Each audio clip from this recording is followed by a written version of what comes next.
afternoon, good evening, everybody. Thanks a lot for joining us. We're here and we're live and we're ready to get sorted on a Monday. It's a huge week ahead. We are here to see the FC Barcelona season ticket holders to get stuck into some good old-fashioned gallery strategy, squad reviews, fist bumps to everyone on arrival. Love to see the chat flying away there as the intro tune is coming on and Paul Moorcroft is in the chat dropping some member berries. That track has been here on the channel for a number of years, and good to hear Paul still vibing away to it. And fist bumps to you all, hopefully getting you in the mood, because we love to do this on a Monday. We love to kick the week off in style, where we've got the weekend just leaving us behind. We're coming into a midweek where, in this particular midweek, there's maybe not too much going on for all of us, ahead of a big weekend where we're in the middle of the eye of the storm, as Harry Trades was highlighting to us on the Deadline show, where as soon as MLS comes back, that is everything. Everything is full steam ahead. Everyone's got their cards back. Everyone's going to be listing out all sorts of crazy teams. And with some of the new competitions, a new format, there's definitely a different level, a different element of strategy and zigging and zagging and all that good stuff.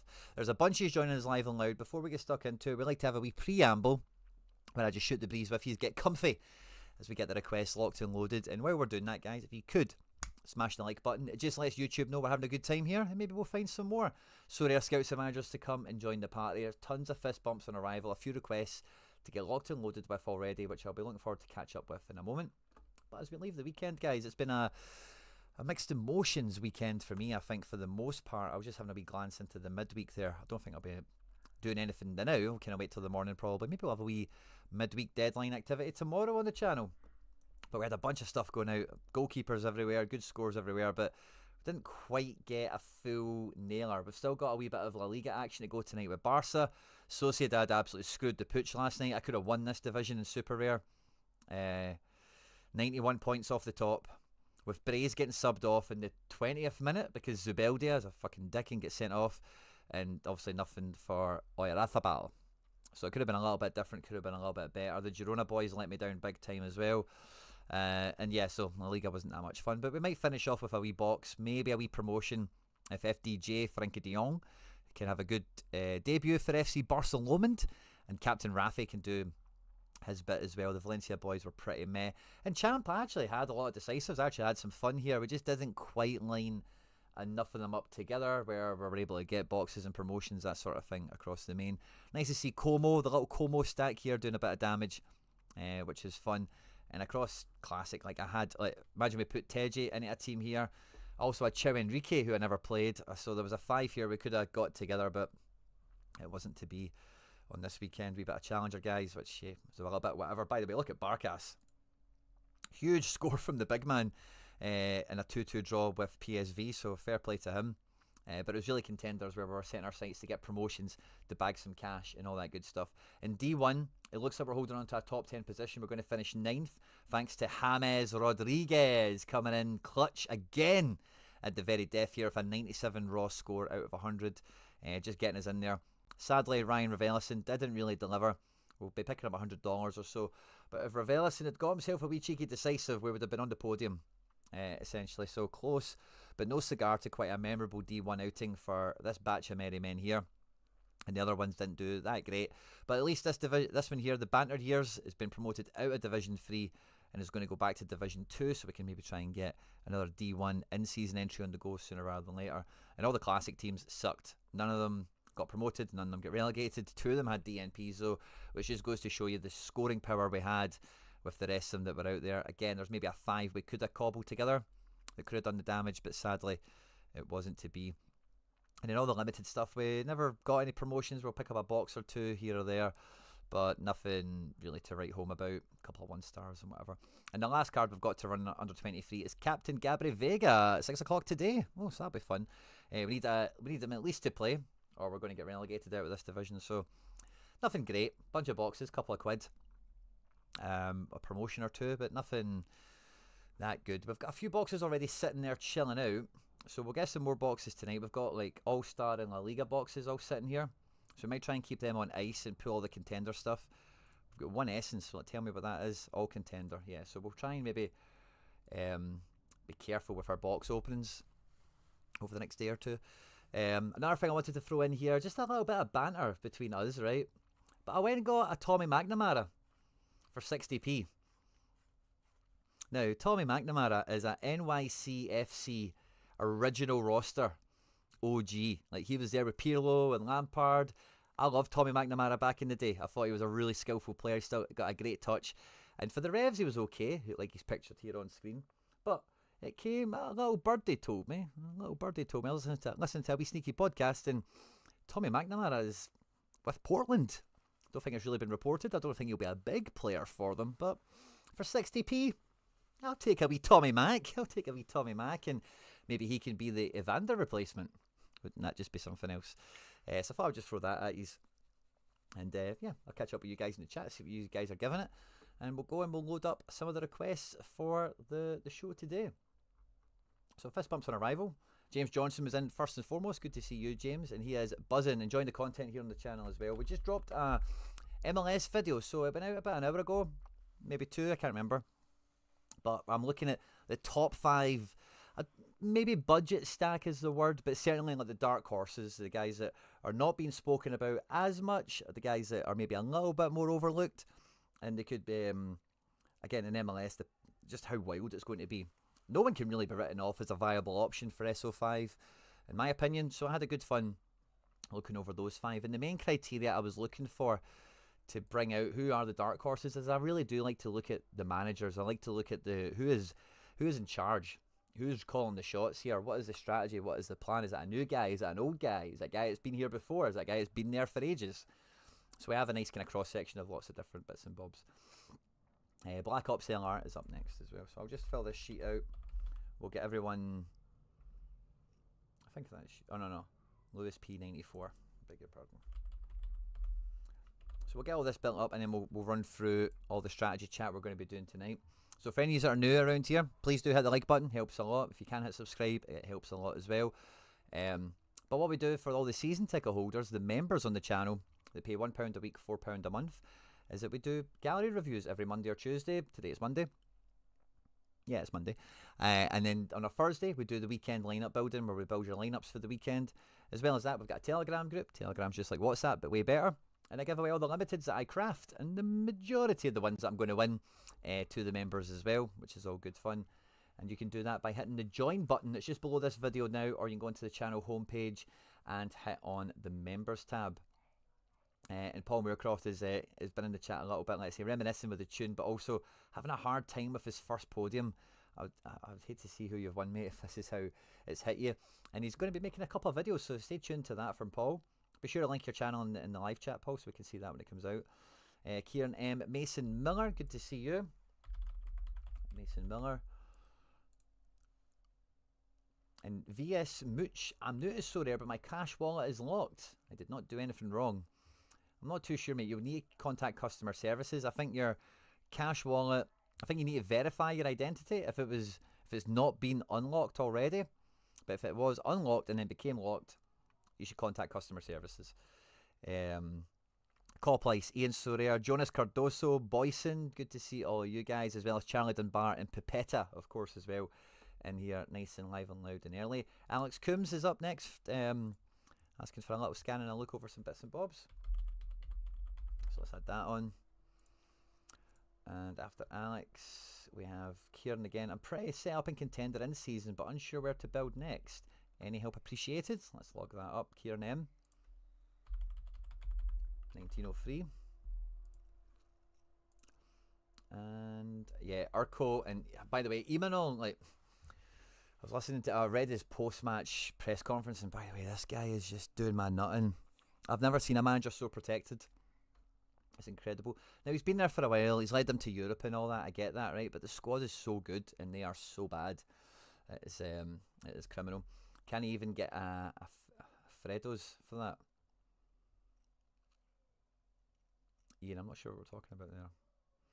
Afternoon, Ian McMillan. And Hucker520, good to see you. Chesney clean sheet incoming. Well, let's hope so. Let's hope you've not jinxed that there. Rayo are not to be overlooked. But yeah, I think that's all the requests we've got locked and loaded here. There's a nice little kind of half a dozen to get us going. Locked and loaded. We've been live for 12-13 minutes. We'll probably just get stuck straight into it. But guys, there's about 30-40 of you here with us live on YouTube. Only about 10 likes. Could we get up to 20? Could we get to 20 likes first and foremost, and just help the old algorithm find us some more viewers to come in and join in on the party? And maybe somebody else will pick up a season ticket. There is also a link to becoming a channel member pinned in the live chat, which should be easy to access for all you guys as well. And yeah, let me know how your weekend went. Let me know if you got some wins. Did you have any epic fails? Did someone let you down, like Urko or Imanol? These types of things. Coplice, no, I've not blocked you at all, mate. Where is your... I've just got fist bumps, Coplice. Honestly, can I... Yeah, you can see the chat box there. You won't have a full thing of it, but I'll show you. Window capture, add source, pop out chat, add in, and then double check this link to the right one. Boom. So yeah, this is the complete chat. I've got a call place. No low keys, no low key anything. James Johnson, Pipetta, Charlie, Paul. You see all that, don't you? It's all kicking off with my kids in here. I'm going to need to deal with the animals in a second. It's never showed up. I said it after. Yeah, as I say, it's... I don't know what to do, mate. I'm sorry. But call place, I'll load you on, and then I need to go and wrestle a kid real quickly, and then we'll get stuck straight into it. Bear with me a moment, guys. BRB.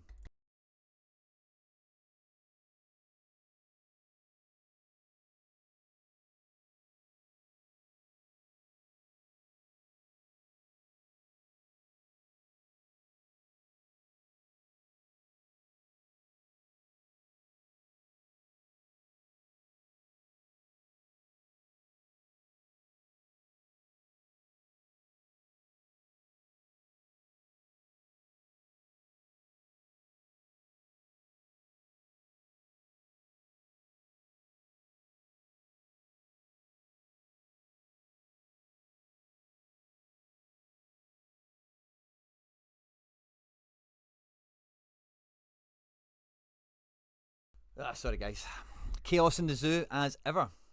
But yeah, we're locked and loaded, we're ready to go. Matt Harrison, good to see you. Rico Man as well, fist bump on arrival. No Maxi in-season cards. Oh, interesting, by the way. Hey Quinny, what's your plan for MLS? I'll maybe answer that as we're going through a little bit as well.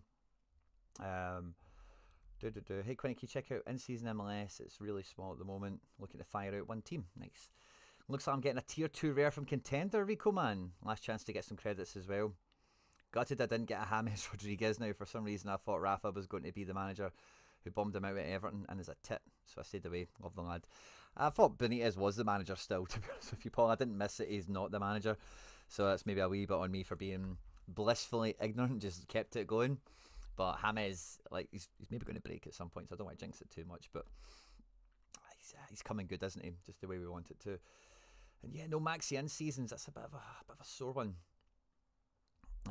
So what am I planning? Maybe that's, yeah, well, maybe spend that 2 minutes on this. But what I'm planning on doing with MLS is I'm playing Classic only. Now, when I made that video earlier today, check it out if you've not done so already.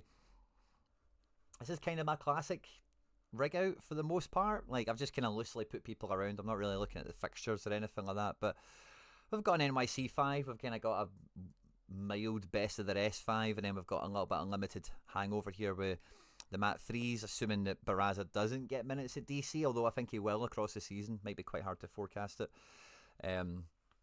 But yeah, for the most part, this is the Classics I'm running out with. I'm looking to really just get into the highest division as possible, as quickly as possible, and then from there on in, yeah, I'm just looking at scoops. Wow, look at that, 100 essence, Jesus, man. Yeah, NYC to beat a Miami. You know who will be there. You know who will be there. It'll be yours truly. So this is how I'm looking to ring out. I'm quite tempted to get some in-seasons, but I'm really not in any rush. And yeah, so I'm quite happy with the Classics I've got. I don't really need to go out and get any more, I don't think. Oh yeah, Santi's in. I put him in here because I didn't know. That's why I wasn't in the rare lineup. So I was just like, I don't know where he's going to end up. But maybe Ojeda. Probably just put Leggett into that midfield spot as a placeholder. And then who's the best of the rest we've got? Amundsen, I wonder if he's on to play. O'Toole forward card, another. Oh, we can't play two Abadas in the same team. Bakrar, Gilly Fernandez, I could play something like that. Ojeda, of course, the aforementioned. So yeah, we've got some fun choices. We don't really have anything amazing, you know, but happy to kick about with this. I've spent a lot of time leveling these guys up and finessing this collection, so I want them to run as hard as they can to get as much as they possibly can, similar to my strategy in Europe this year, Champ Euro Rare especially, where I've won like Tedgies and goalkeepers and these types of guys. I've done okay, and I don't think this will be too different. I think I'll be able to win an in-season team. Like, I've kind of won an in-season team in Champ Euro. We crafted the last renewal, so he's not going to pop up on this. But, is it this one? No, is it this one? Yeah. But we've won Teji, we've pulled a Mo Salah, we've pulled some other bits and bobs across different regions. Fabian Gross, of course. Wanizek, and yeah, some other bits and bobs. I'm quite confident I can, by halfway through the season, win, I'm going to say half a dozen rares. Maybe a bit that's crafting, of course. But I'm quite confident I'll be able to replicate this sort of output across like the season in general. Some of them will be crap, some of them will be okay. But yeah, I fancy my chances to do it. This is kind of my starting position. I'm not really in any rush to change that, or not really get any missing pieces to go and fill a gap with here. But yeah, that's kind of where I'm at. Isn't Gray injured? Yeah, probably. I say it's just placeholders, you know, and if Gray is injured, I've got Ilinic, so they're both the right backs. If that was going to be the way it's going to be. I love the thinking, stay away while everyone is piling in and burning money on the hype. Yeah, it's exactly it, Paul. And if you look at my cards I have bought, in-season ones in Europe, like the Celtic, I did a video on this, but the Celtic collection is a great example of waiting for Trusty to be 14 quid. And stuff like that. But even a Guerd I've got down at a right low price. And I don't think there's any great examples on this page. Maybe jump to the next one. But there's no real rush. And as long as you can marry up that, like, missing out on day one. Because missing out on day one, you will miss out on yield activity across the full season. Not just day one. But it's also marrying it up with a nice entry point where, you know, you feel that you're getting cards at a good price. And like the Valencia collection is probably a good example here. 3 months ago, this is April, so you're talking about buying this in November, which is circa 3 months into the season. A team with no luck, a bunch of the players are very nominally valued, you can get a backup keeper that's into play. That's the sort of thing. I'll be going with NYC again, because that's just the way I am, but that's the sort of tack I'll take on this. But I would also just kind of flavour that with, you should catch the other video that I did on the channel a month ago or so. Let me go and find it. I linked it in the description of the other video. Oh, look at that fun. Look at that handsome guy. So there's a wee bit of Celtic content out there if you want to catch it. But I did a video talking about prices and talking about the market dynamic for MLS not too long ago. And it was well viewed, so maybe some of you have seen it.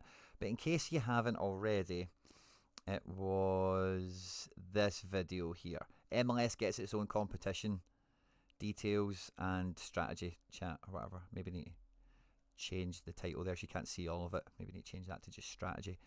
But in this video, I kind of go through how they've released the cards for European ones.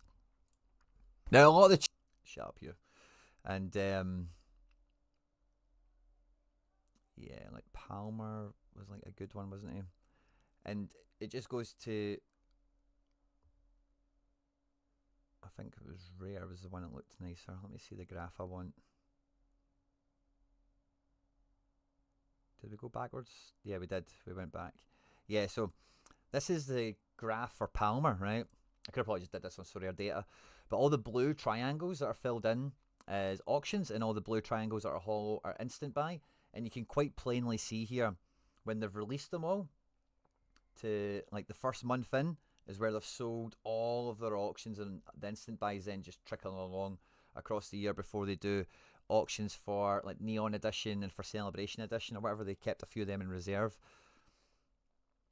So when it comes to like the release of cards as well, there's some detail to be watched out for there. So if you haven't caught that video yet, be sure to check it on the channel. I'm sure you'll have a lot of fun with that if you haven't caught it already. Mikey Cock, good to see you. Hey Quinny, would you be able to look at my contender squad? I think it needs some additions in defence and forwards. Mikey Blacker, yeah, let's add you on, my man. And then I'll catch up with the chat again, and then we'll fire right into it. Pardon me, because I've noticed as well in the chat, someone has just picked up a season ticket. Mohammed Bahi, good to see you, mate. Fist bump, welcome to the club. Thanks for picking up your season ticket. The extra 20 essence is a good incentive. International break shopping is the best. I like that, looking for food. I've got a gallery worth around €300 for Challenger and 23. Should I keep investing into those two or start to look at a new division? And then it is Bibo Bahi is the squad name. Love that, mate. I'll add you on. Thanks very much for the support. Now that you're a member, I'll show you a quick thing here as well for anyone else that has a season ticket or is thinking about getting it. If you go onto the main channel, you just click on my face here, and it'll take you to the actual channel homepage. If you click on the membership tab, this will show you all the member content and all the member posts that I put out there for giveaways and that kind of stuff now. If you scroll back a little bit, you shouldn't need to scroll too far back, you get the link to the Telegram group. Telegram's just like WhatsApp and Discord. If you don't have Telegram already, when you click on this link, it'll ask you to download the app. Make sure you do that. But once you've got the app, click on this link, and it'll take you into the notice board. When you're on the notice board, scroll all the way to the top, and the second message ever is another link, and that brings you in to the chat room. Mic keeps cutting out, mate. Might be worth checking. Not sure if it's just me. Anyone else can help me out with a mic check? That would be great. It might be me, but kind of moving it around and stuff like that. But be sure to help me out there, guys. Liam King, good to see you, mate. With cards like Palmer, when they first get released, wasn't there a chance to get another player from the same club? Therefore, yeah. So the price thing with that, great detail there, Hucker, by the way. So yeah, there was a bit of that. MLS does have the whole double up thing on the go now as well. But I'm more, and so when I was looking at that, I kind of talk about how it's probably better just doing it on a data tab rather than going back onto that page again. Let's look at Palmer quickly, right? And then we'll get stuck into this for your requests, right? But the main thing with this is how they deploy the cards, how they get them out. Yeah, 6 months it's too long because we still see last season's cards here. But it's more for, like, so number one, there is a point where, like, even in this initial batch, there will be some that go, like, way cheaper than some of their counterparts. You can use market credits for these, of course. But it's more just that in that initial volley, they all kind of come out, and then you're looking for where you can find an entry point that's good and affordable.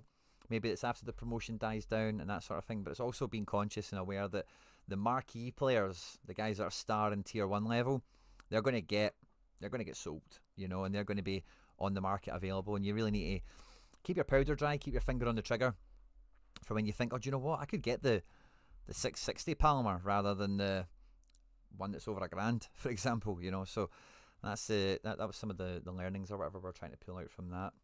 Mic check 1 2, yeah. It's fine. Refresh the stream. Keeps breaking up for looking for food as well. Okay, I'll keep me right, guys. I think the mic's okay for most of yous. Maybe it's a connection thing for 1 or 2 of yous. I sometimes find when I have that problem, my headphones need charged. In case it's that. Maybe my mic, but just as a little kind of footnote there. Awesome. I think that's all the kind of preambling I've got in. Maybe we can definitely come back to those topics as we run through it. But first up, we've got James Johnson. Yes, mate, been smashing the content. How you think I'm looking for the summer? MLS Classic and in-season contender. MLS Classic and in-season contender. Nice couple of results to start this week in contender. I'd love to hear it, mate. So let's have a peek. MLS is kind of the topic of the day, isn't it? So let's have a look at Classic MLS. What are you rigging out with here? Now, it's really hard for anyone, me, Harry, or anyone else whose content and member sections you're going to get stuck into, to really know that team will be good enough, that team won't be good enough, etc. We're going to 3 divisions, whereas it was 4. We're also now in a completely siloed situation where there is, unlike any other time before, no ability to dovetail MLS with another club, another region. Formerly, MLS used to be in Champion America, and then it had a short spell in Challenger before getting its own thing. So everyone's kind of swimming into the unknown. But by the way, first glance at this, classic keepers, you've got great taste. You've picked up great guys here. And really, yeah, for 3 to 5 squads, if you've got 2 keepers to play in season as a bit of a flex position or whatever, or if you're just going to play 3 classics, having these 5 keepers to chop and change between, I don't think you're going to go too far wrong. The only ones that you don't have here that I would say are worth a look and a mention is Matt Freese and Pedro Galese. If this was me, I would have probably got them over Stuver and Fry, but I do get that it's a budget thing potentially as well. MLS raided Ami in again. I know Uragidi's left, but who else have they went for? In defence, we've got a Wagner, we've got a Farrell and a Bell. Nice guys. Some of the Galaxy boys, I see Mickey Boyd, George Campbell. By the way, you've got a really good host of defenders here as well, by the way. And defence has been the one area that everyone is really happy to dive into on MLS and say, oh, there's no smashers, there's no this, there's no that. And that's all very true. But you've got nice variety, 2 rows worth there. You can play double defence just about for 3 lineups. And again, a lot of these guys are very, very handy in the division. So, yeah, I like it. In midfield, again, a top row of DPs. Every one of them. DP, DP, DP, DP. So, love that. Rusnak's maybe borderline on that aspect, but all the same. Still ticks the box. And then, wow, second half a row, just as good, I think. Almiron, Mihailovic. Brant Bronico can be good. Hasn't been amazing. Robert Taylor can be good. Isn't always amazing. These 2 guys. Polster's had a minute or 2. He's been fine, hasn't he? And Petkovic as well. I won him. He was okay for a minute. Now, the midfield has a lot of good quality in it. For 3 lineups, I think you're just about there. For any more than that, and make it spread a bit thin. If someone gets injured, someone drops out for a while, suspension, whatever, you might feel the last team feels the pressure on that, but high caliber, high quality. Love a bit of that. Only 6 forwards. Now, for 3 teams, the top 3 you've got there, Messi, Benteke, Buanga, great single forward options. And even then, these guys, Pansel's going to miss the first 2 months of the season or so. But Miguel Perry and Teal Burnbury, they're just funny, aren't they? But very thin up front. In terms of if some sort of force majeure went against you, Denny Buanga's constantly linked back to Europe, so I would be trying to compensate for that sooner rather than later. So yeah, I like for 3 teams, you're set, looking really, really good. And is there anyone I would overly add into this? I don't think there's anyone obviously missing. Like Zimmerman and Yaman are 2 of my favourites to come into this. Excuse me. Kai and Jordi Alba, 2 of the better fullbacks in the division, and Reagan and Campbell are right solid centre backs as well. So that top 6 you've got there, it's really hard to argue with that. Not much room for improvement, it must be said. You've kind of got guys all across the food chain there, for better or for worse. I love John Bell, Andy Farrell, very good players as well, if unspectacular, but nice, handy, reliable guys to fill in the 3rd team. And yeah, I quite like that. What do you think I'm looking for this summer? Yeah, I think this will do well in the summer. I think the main thing you're maybe going to come up against is captains is going to be a thing. Because how to say this?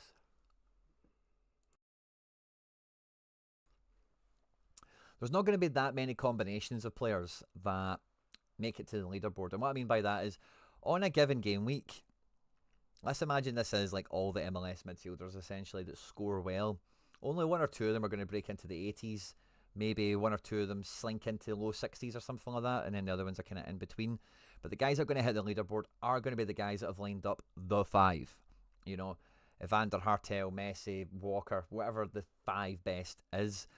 And you've got some guys to do that with, of course. But then the next thing I'm thinking is, without big collections and without big XP behind you, you really need, and I know this is true for everyone, right? But you really need to nail your captain. And I think a big part of that can be having a consistent captain, because sometimes you can do yourself out with decision making on trying to pick the fixture and trying to hedge your bet, sort of thing. So that's just the only thing that creeps into my mind here, is if you've got galleries that don't just have these cards but have all the accompanying pieces and have had them for 2, 3, 4 seasons, you've just got a gap to make up there. Now, I think because you'll be going all-star-esque, like you'll probably have 5 guys from 5 different clubs, that will help you bridge that gap because less people will make such a drastic move if they have stacks, they have collections to piece together. But without some of those extra bits just to make your 80-pointer become a 90-pointer, if you don't have collection score and whatever, there's just a lot more pressure on goalkeeper and captain. So that's the one thing I would say. The second thing you said, James, was in-season contender. So let's go have a wee peek at that.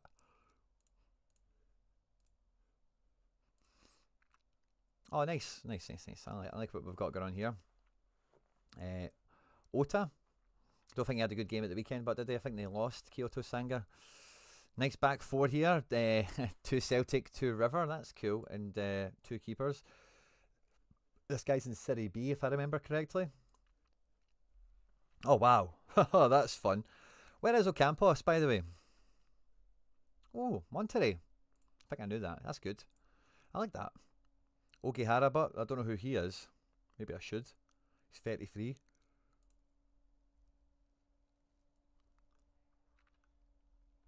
He's been okay for the most part. But yeah, good start to the year for him anyway. Against Shanghai in the Champions League. Nice wee 0-0 draw, 52-pointer. Yeah. I think this is great, mate, for a little basic up and going. It's very much non-EU based, and that's lovely. So, yeah, maybe just look for some bargains to fill the gaps in with this one. Good calibre, good quality in all the positions. Just needs a wee bit more well-rounded and a little bit of that non-EU cover for when you lose the Celtic boys. You lose one of the keepers. And Barasatik. Otherwise, but you're not going to lose too much, you know. Oh, and Jenny, I had both in-season Urugide and Jenny. War or glory story. I shouldn't have sold Urugide because would have been 2 in-season MLS. Definitely would have filled off the other 2 in-season spots. Gutted. How's it going, Adriano? Good to see you. Just started Contender this week, mate. 2 9th-place finishes this week. A nice $100 back. That's lovely, mate. And it's a lean and mean strategy. You've really picked your horse as well. And if you're picking up some cash already, then GG's, because that's your keeper's paid off for. Maybe your defence, I don't know, depend on the trade values and whatever. That's a great start, mate. That's a lot of good fun. And I think with this, yeah, I would maybe just try and, like, the Mexico angle, kind of South American stuff, Argentina or whatever, similar to what I've been trying to do. I think that's probably a good route to go for yourself. But you do have that nice kind of J-League footprint, and I wouldn't rule that out because J&K just gets so overlooked that if you can get high value guys in that don't cost very much money, it's a great difference maker. I've not seen Sergio Ramos's contract demands at Monterrey, but I was interested in a Sergio Ramos when I seen he was going to Monterrey. Feel free to share, Hucker. Feel free to share. And Brendan Killip, thank you very much, mate. Fist bump, he's became a member. He's picked up his season ticket. Love a bit of that, mate. We're on 13 likes, guys. Could we get to 20? Means a lot to me. But James, I think like the only thing, let's have a wee peek. Let's have a wee peek at some classic rare MLS. Is there someone that's just like stupidly cheap?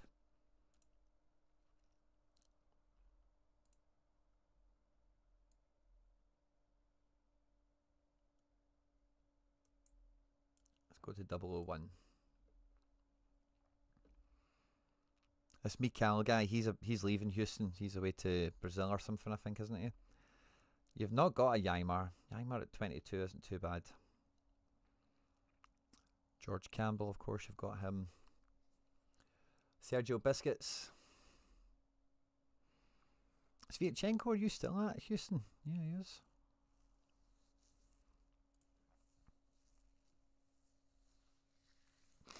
Jovic could be okay, but I think he's going to flop at Kansas. I don't know why. I've just got that feeling. Alex Roldan. Paul Ariola for a $5. Midfielder card, but isn't too great. JMO forward. Clicky. If you know, you know.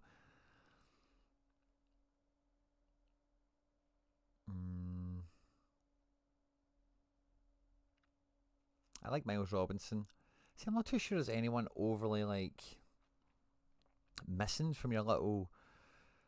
Espinoza could be good at 18 quid. Forsberg as well. There is some guys here that under 20 quid you could refine.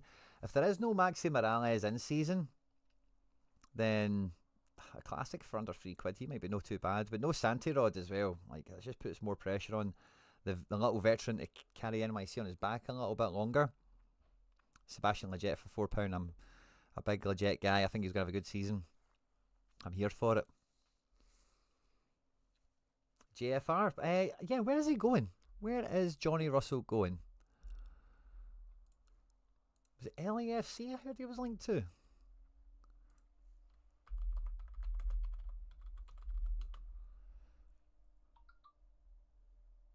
Oh, yeah, boy. Yeah. I missed that. By the way, Johnny Russell at LA. Sign me up for a bit of that. I've still got my Johnny Russell as well because I'm a diehard.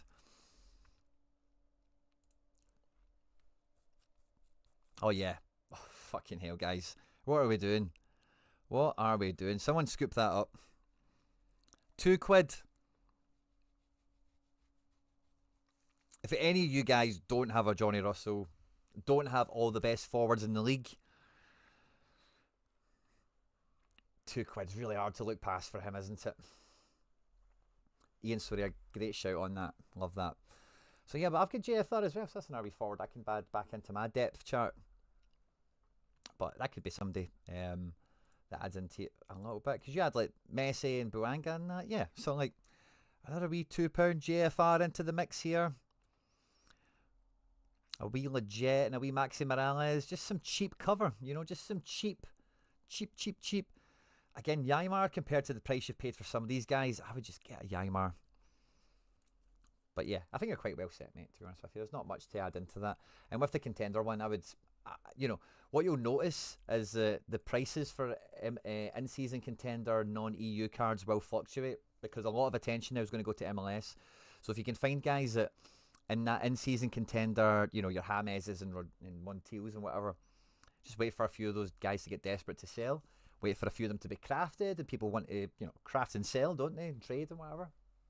To be honest, mate, made around £200 on the classics, on the classic MLS cards. Could maybe move out and trade more into in-season Contender, maybe. You could, but I really do think, mate, that this, like, you have classic, like, you will do all right with this. You know, it's hard to say, like I said at the tip-off, for certain how well you could do and what that will equal. Made about £200 on the classic MLS cards. So do you think you're up? Is that what it is? You've bought them cheaper, now they're up? You could do that, mate. You could do it. Is there a halfway house to be had there? Because you do have 5 goalkeepers, you know. So could you maybe sell like 2 of the keepers, one of them that you're not as fond of? Some of the cheaper guys here are as well keeping, but maybe, I don't know.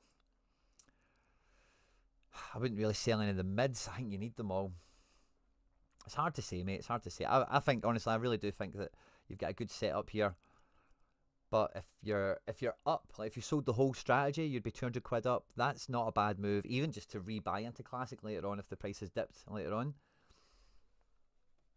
Montiel's price isn't really moving.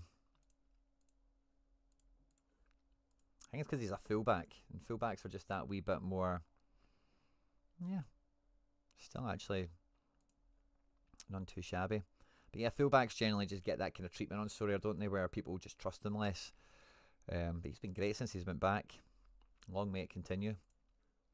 And I think like the different. So if you were to just to go out and go full ham on the Contender in season stuff, like as long as you keep the standard of card up, like you've got it at the moment, you'll do well. Don't get me wrong, but it's one of those ones that this is going to do really well because it's already kind of started to wash its face. It's very lean and very mean, and so it becomes a different element altogether. If you were to make this your core strategy, turn this into 6 goalkeepers, 12 defenders, etc., etc., it just becomes a different proposition. So I kind of like how you've got this set up, mate, and I would really try and live this life with this little strategy because I think you've really struck a chord with it.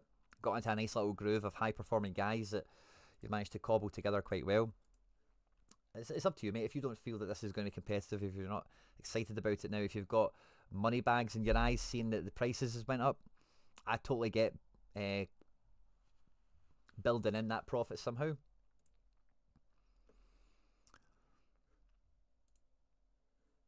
Somebody's chatting about Johnny Russell's going. Floor is doubled, guys. Well done. 10-1 they got one. Love that. Can we check that out? Can we check that out? How many of you just went and got a wee JFR? Love that, guys. Love that. He's not coming up there under Russell. We need to put Johnny, don't we?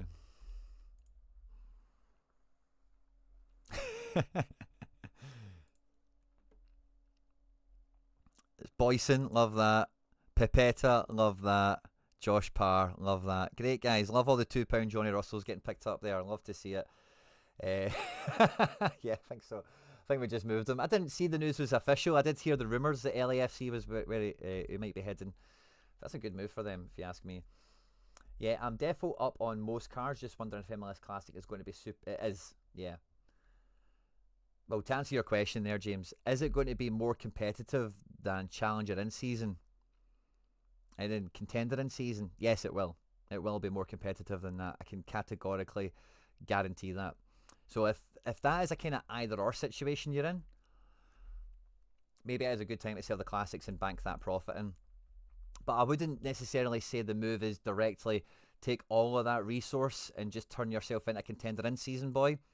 Yes, get more in here, but can you maybe skim? Can you maybe just bank a bit of that profit? And on top of the little bit of money you've won already, just give yourself a real head start on the strategy. That's something I would be looking to consider. Jotty Boyson, love that. Less than 50 GFRs. If only I had that much foresight. 2% each jersey sold with name and number. Chose the 93. Live next to Sergio Canales and driver 24/7 will immediately be the captain. Oh, sorry. This is Ramos's. So he wants 2% of each jersey sold with name and number. Chose the number 93. Live next to Sergio Canales and a driver 24/7 will immediately be the captain of Monterrey. Gets to choose what games he wants to play. Love that, Sergio. What a contract. And yeah, fair fucks to him if he's getting it. Yeah, so I'm kind of on a dead end with you now, James, in terms of like, if, I know what it's like when you've got that bug and you're like, oh, I've made money on this move. Let's build that in. So if you've kind of got that, I'm going to do this, then you're probably going to do it. But I would be hesitant, not hesitant, but be careful with the next steps. Make sure you make that money work as hard as it possibly can, because so many people on Sorare get a win like that, where like this little cheap Contender thing wins a couple of quid, or you buy some classics cheap, they move up in price, and then the next thing they do is just like, fuck it. I bought super rares. And then it's like your hard work, your profit, your win is kind of gone, you know. So take your time and move forward. This is kind of the way I would finish this one off with, mate. But if you've managed to get those Contenders in, those classics in, and they've lifted in value, mate, GG's to you. And again, maybe there's a halfway to be had. Can you sell half of them, or sell the ones that are really on and up? Just keep the guys at the same price anyway. What I like to do sometimes is like list them all, or list all the guys that are in contention. Whoever sells, sells, and whoever doesn't, doesn't. And then let the market decide for you who you keep and who you sell. Because you might want to sell Hartel. Maybe nobody wants him. Maybe everyone wants Rusnak. To you, maybe who gives a fuck between Hartel and Rusnak? You just want one of them to sell. Just realised Cucho and Anthony might not get any Betis auctions. Just rewards. They're both up to like 85 and 95 cards for the season, Charlie. Whew. Great spot. Chucho, I'm not sure is a big thing, but Anthony could be. And Lewis, let's see. Hi, Quinny. With MLS coming, can you give me a bit of a review for Rare?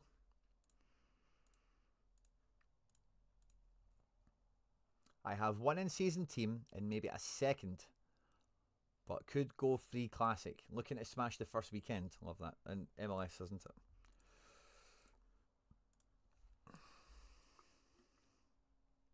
Let's see what we've got.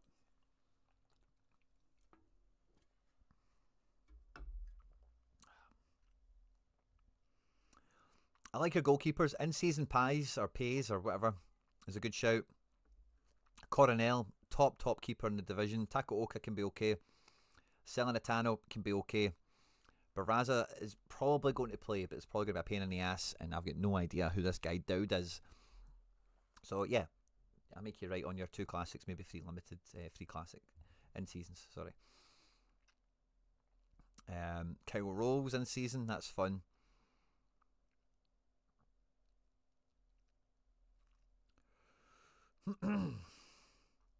I like your defence for the most part. Can we do best to worst? Sam Rogers. He's just came back from Scandinavia or something, hasn't he?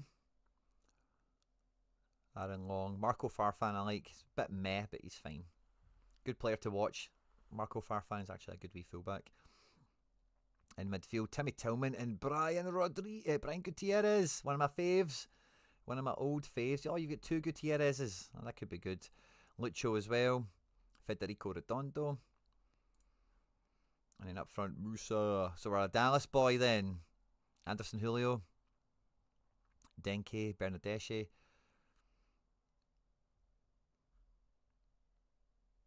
Who the hell is this guy? Allende. Guessing he plays for Kansas. Never heard of him. Okay, so what was the question? Bit of a review for Rare. I have 1 in season, maybe a second, but could go free classic. Looking to smash the first weekend. So what I'm just trying to weigh up now is what is the task at hand here. You've got 2 in season mids of Def and Tillman and Gutierrez, real good playmaker types. Defenders are, Long could be okay, Farfan could be okay, but the defenders are budget guys, aren't they? And Peter Musa, top of the food chain. Anderson Julio, a good accompaniment, and Pays is like probably top 10. Second would be crap and hard to balance at Inter Miami. Yeah, so I think you're kind of the mindset. You kind of know what you've got to play with here for the most part. So a review. So I'm just trying to think like where to take this or what we're talking about in particular, because I think like classic defense is much better than your in-season defense. Midfield, it's kind of split. You've not got that many numbers, right? But Tillman in season is going to be a really good midfielder card this year. And then these classics you've got are pretty fine as well. I'll tell you what I'm going to do to try and make this easier for myself, right?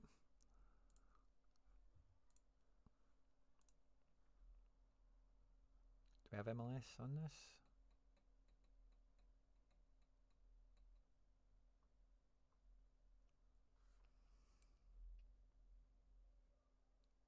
All seasons. Oh, that's a fun Americanism there, isn't it? Rather than classic. All seasons and in season.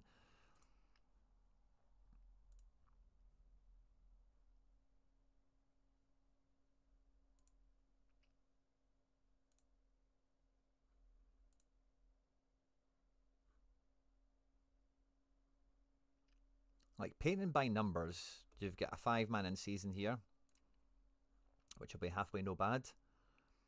And we have an all season. Like Coronel. Again, good defender choices. There's 4 or 5 guys here you could pick from very comfortably. In midfield, it's not quite the same, obviously, but let's just select George Campbell just for placeholding purposes. Probably say Denke for placeholding purposes. And then something like Hartel.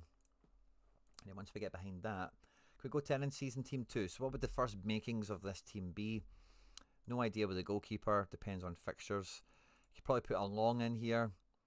Struggle in midfield. Anderson Julio and Allende up front. Or Sam Rogers, double defence. Or Marco Farfan.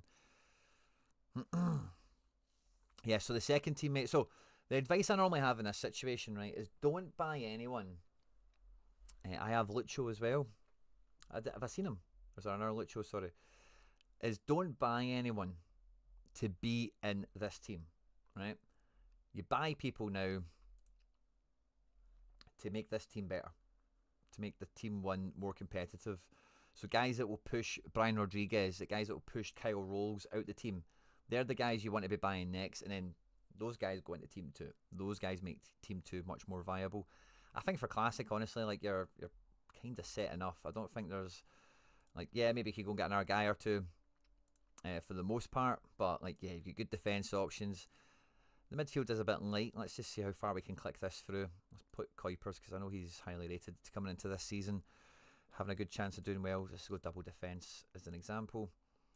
And then the third team, Celtic, Martinez. If we could go double mid, potentially Bernadeschi up front. Miles Robinson, Redondo. So I do think they're classics. Like, you'll probably have a team, maybe two, that are going to be capable of doing stuff. Lucho. I've got Lucho, do I not? Lucho's here. Is there another Lucho I'm missing? What Lucho am I missing here, Lewis? But, like, all those guys have got, like, a puncher's chance. Barraza probably won't start, right? But Barraza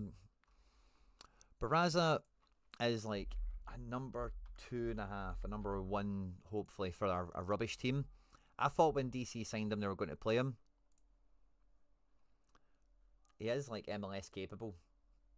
And you think when he leaves NYC, it's going to be a number 1. Very good guy with the ball at his feet. Has been a bit of a letdown at moments for NYC, but has been okay. For the most part, has been there for years. Was a top draft pick as well. Back in the days, 28 now, so it was a while ago. But it was a top draft pick. But DC also went out and they bought a Korean under-23 keeper. Yeah, Kim Jun-hung. And I think he is going to be the starter. But he's new to the league. And he's also kind of untested outside of Korea and all the rest of it, of course. So any sign of a wobble, Barraza's going to be in. Barraza, for me, will play 10 to 15 games this season. Will we know when? Of course, James, of course. We missed you last time. We're not going to miss you this time. So yeah, Barraza will feature, but I don't think we can rely upon him in this kind of build situation as being in the depth chart. He's a guy that will just pop up and like, oh, Barraza's playing. You've got another option now, sort of thing. So yeah, you know, the classic stuff you've got here is fine, similar to the last one, but without all the accompanying pieces and having these cards for a number of years at a high level. Like, you need to make sure you get your best 5 together to be in amongst it, because you will be snowed under. Classic will be quite difficult if you don't have all the soft things, you know, like high XP and collection bonuses to help increase your scores.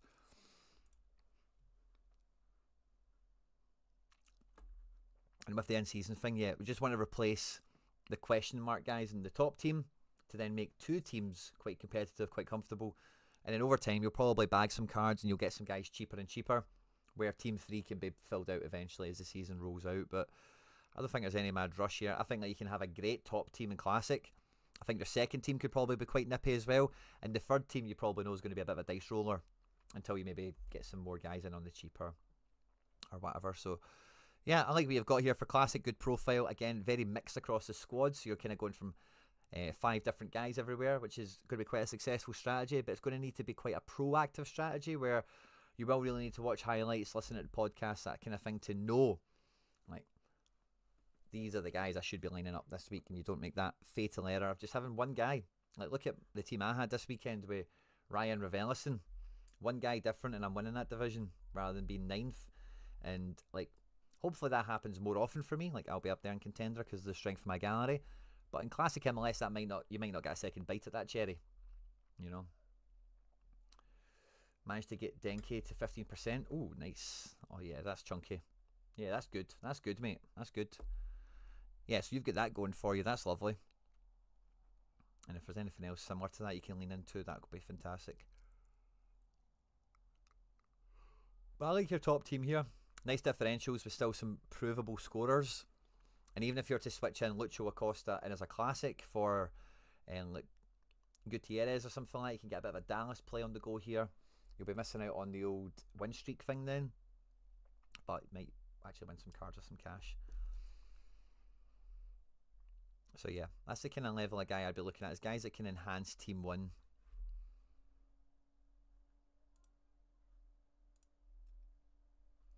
Instant buyer's not going to be many people too appealing, but it's auctions. Can we find any wee sneaky auctions?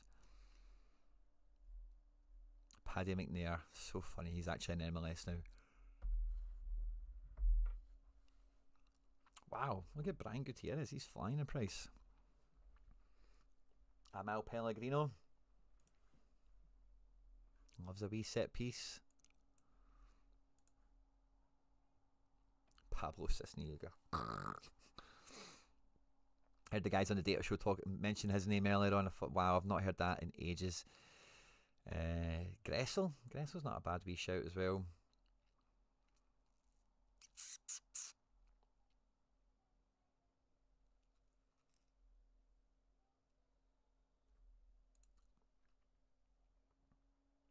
Maybe around 100 would be enough for a pick in Team 1 in season.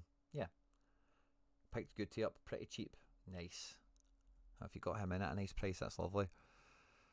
So if you've got about 100, I would say maybe try and earmark like a marquee card out of that. And then maybe somebody like, forgive me for saying, Kevin O'Toole. Because if you look at your quality of your defence, like Kyle Rose is probably your best defender, but we don't know how he'll do in MLS or even at DC, period. So he's new to the league and all the rest of it. It should be okay. DC will ask their defenders to defend. But your other defenders, and in season, Farfan and Rogers are okay, aren't they?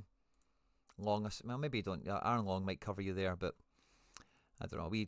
O'Toole's a midfielder this season, actually. Jesus, ignore that. I thought he was a defender again. He's got positions now. He's got cards in every position now. But guys like that, guys that are good guys, that will probably just go a little bit under the radar because they're just not key guys. Or, oh well, Chris Mueller. I think I knew he was at Chicago actually.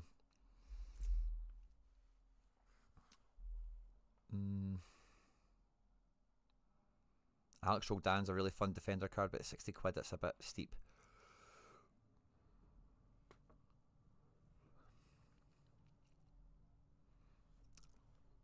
I like the look of Arango. I like how you man, but for that price point, it's just a wee bit wasted capital, I think. Oh, is this the other Acosta you've got? Oh no, you said Lucho, not Acosta, sorry.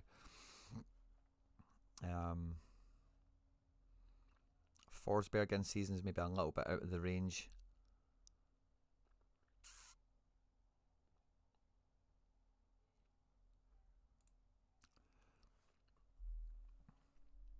But yeah, I think midfield is where you were quite thin. You've got two good guys, but if one's missing, you're screwed, kind of. So if you do have that kind of budget, that's maybe the position to go after.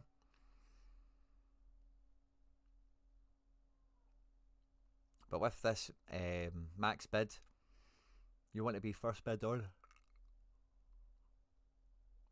Oh, Jesus, Georgi Mihailovic at 200. Reggie Cannon might not be too bad. He might go a little bit under the radar. We'll check one page or two more. It's hard to know exactly where all these guys are going to finish at. This Pedro Amador has just got a terrible vibe around, for me anyway. This just feels like the guy that everyone piles into pre-season because his L5, his L15 looks really good, and then this year he turns up and he's crap. And everyone's like, oh, spent 500 million quid on Pedro Amador, and now he doesn't play. So I've got a new manager in since he's did all those scores, etc. Ashley Westwood, I don't know if he's going to play much. The price suggests maybe not, but Tagseth, Cole Bassett.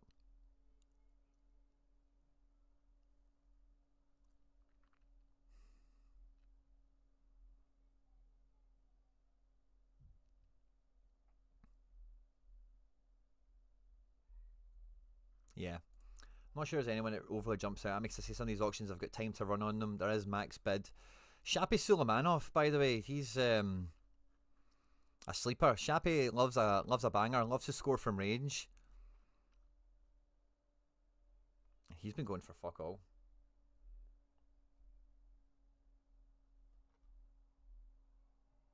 If you can get him for like under 15 quid, I don't think that's a bad shout, by the way. I think he will do quite well, quite MLS friendly player profile. Eric Williamson I'm a fan of, I just don't know how well he'll do SO5 wise. This Kevin Kelsey has come in as a DP from Shakhtar, but he is like an American native. I think he has MLS cards from the past anyway. That guy coming from Champions League football or whatever, maybe he has a bit of a season.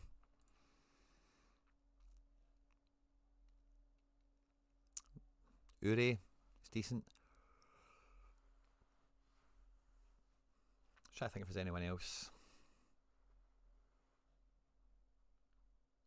Leo Chu's a mid card? Oh, that feels minging.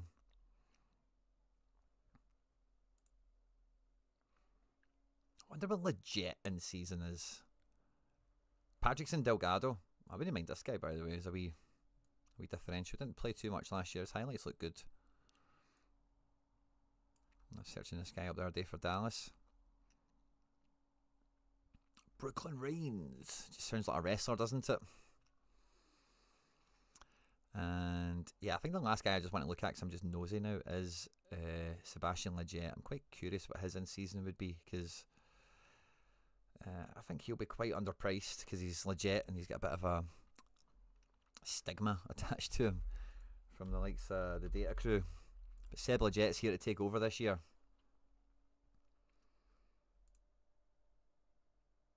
Instant buy 35. What was he going for?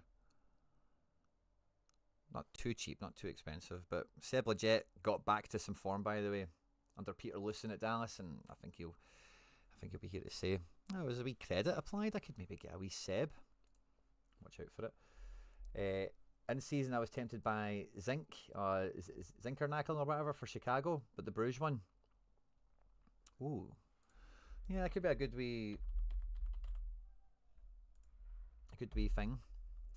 Amador Diaz will 100% dry up, massively overpriced in my opinion. Yeah, there's always a guy like that that's just like everyone's like, oh, he'll be the guy, and then he isn't, because it's different circumstances, you know, new season, in this case as well, different manager, etc. Yeah, by the way, that's not bad. But where is he? Chicago, it's kind of unknown, isn't it? I don't mind that, to be honest with you.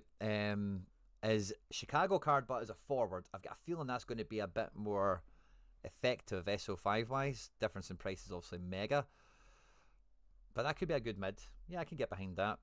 But you're really taking a hunch then on that paying off.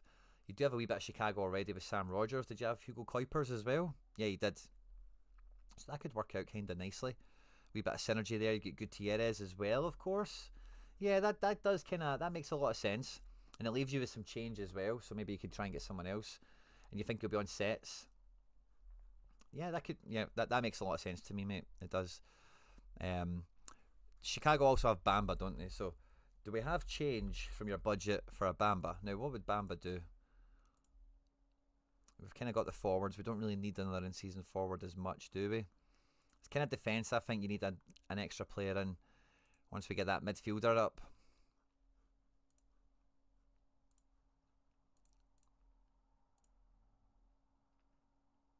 He's a bit punchy, isn't he? And again, not nearly necessary. You've kind of got those forward options already.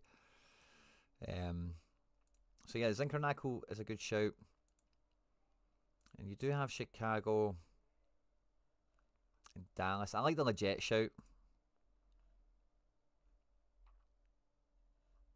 I think Legit and Zinkernackle go quite well together. Now you get 4 mids to interchange, depending on fixtures and whatever. Then, yeah, the main restriction you've got into Team 2 is goalkeeper. You've got a forward you could get away with playing. And you've got a defender you could get away with playing, just about. So, yeah, you could go after Zinkernackle, someone like Legit, just because you've got the Musas and the Pies and the Farfans already. And then you're looking for a keeper next who's cheap. And then you've got 2 teams up and going. Yeah, I like that. Really nice build, mate.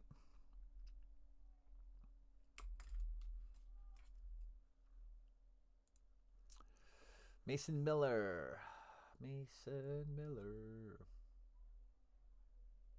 I think you're, and Lewis, just to finish up on that, I think you'll do really well, mate, first week. I think Dallas are, if you've not caught my video out earlier today, they're the first team I speak on. But I think Dallas are low-key, sneaky. Especially if you've got a Musa, which you do. I'd get that Legit in, mate. I think Legit would be a nice wee piece to have in with that. As long as he plays, obviously. Double check that, but I think Legit's a good one to add in there. And on Dallas, I say check the video earlier today, so I kind of went through their squad a bit more. Mason Miller, 1, 2, 3, about to go on a wee driving lesson. What do you want us to look at, Mason? Did you have another message? Mason Miller.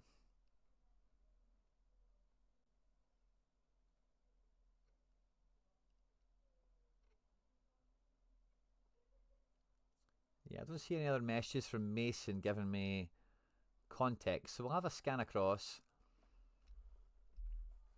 and see what we're playing with. So it's all limiteds, of course, for the collection here.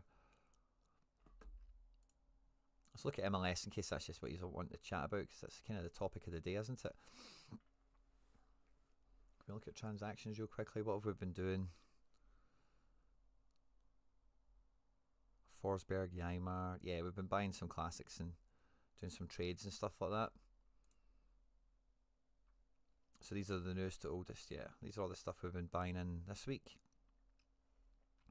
I'm going to assume it's the MLS stuff you want a going over with, okay, mate? If you're still here, I know you're probably in a driving lesson, but apologies if there was something else. I've just got a feeling this is what you're after. Your free keepers, I'm a big fan of. Gillespie and Blake. Brad Guzan is just whatever, mate. Fine, if you want to go with him. There's many worse options you could take, of course. Three defenders is not going to be enough. Ymar is good enough to be top pick. Harry L can be cool. And Santos, like, I think with Orlando, I'd rather Janssen just for the centre back element. Your midfielders are all cool. And I like your forwards for the most part as well. Good budget picks for the most part. But there's not going to be 3 teams worth here. I like to have a kind of... So if I've got 3 keepers, I would want to have between 6 and 9 defenders of this kind of caliber. Maybe there's another 2 or 3 Ymars, another 2 or 3 this guy, 1 or 2 of this guy in terms of standard. So I think you need like another bunch of defenders. And as you can see, like defenders are very nominally priced, but you do need that rotation, that cover, particularly for free lineups. In midfield, again, like it's very, very thin, but very good on the quality. I'd probably look to, for 3 teams, probably double this up to 10 mids. And I would want a guy or 2 that's above Forsberg in the pecking order in the food chain. The rest of them can be around this level, you know, for the most part. But I think you want another cap. Like all these guys could, like McGlynn and whatever. A few of these guys are captain capable, but yeah. So I'd want another, like, let's just call it 5 defenders, 5 mids. Up front, you could probably get away with an R3, just to kind of round that off as well. And if we're looking at limiteds, limited classics should be a real buyer's market right now.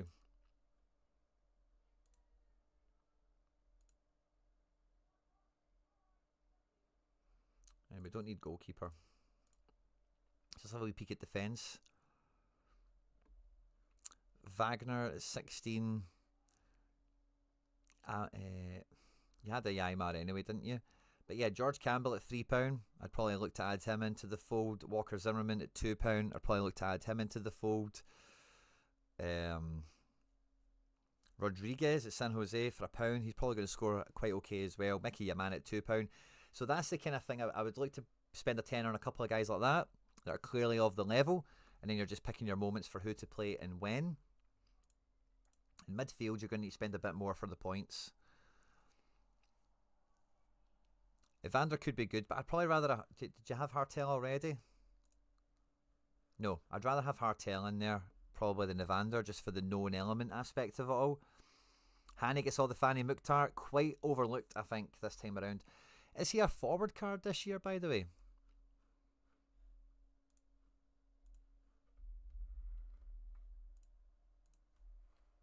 Hanny gets all the Fanny Mukhtar. Please be a forward. Still a mid? Jesus, man. Oh, yeah. £8 heel? Wow. I'm kind of over Carlos Heel. Would I rather Heel or Mukhtar? Ooh, I'd probably rather Mukhtar. I think the rest are just going to die. A Gold, I'd take Gold over all of them. A Moranchuk at £6. You've already got the exposure there with the Guzan. And really, like, again, I was talking about it in the video earlier today, right? And I know, like, Cincinnati were good. And Lucho was good for the good Cincinnati. But Lucho was also good when Cincinnati were minging. Like, minging. And for me, Lucho and Thiago Almada were the 2 guys. Alongside Gold, I'd probably put the 3 of them together. Is like, does not matter. It does not matter what the fixture is for guys like that. They are the main guy. The whole team is built around them. They will deliver. Fact. The Atlanta team that Thiago Almada was in was dog shit. The team that Lucho arrived at for Cincinnati, dog shit. And these guys can still rip it.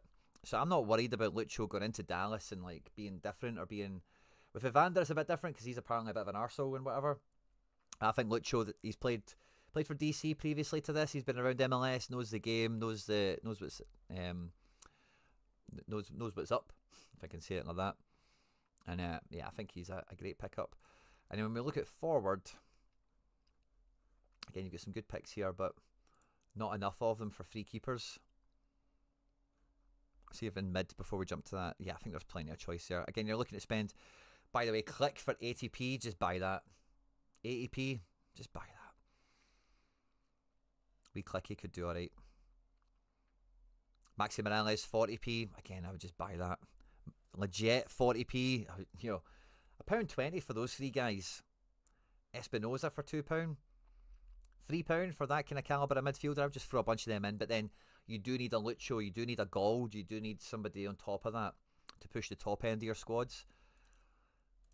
And if we look at forward, what kind of options have we got to play with here? It's hard to get excited about too many of them in Classic price-wise because you know the price is just going to go down. Kelvin Yeboah feels quite out of kilter here. I would probably lean into that. Hard to know how many minutes Areola gets in Seattle. Diego Rossi. Omari Glasgow. Right.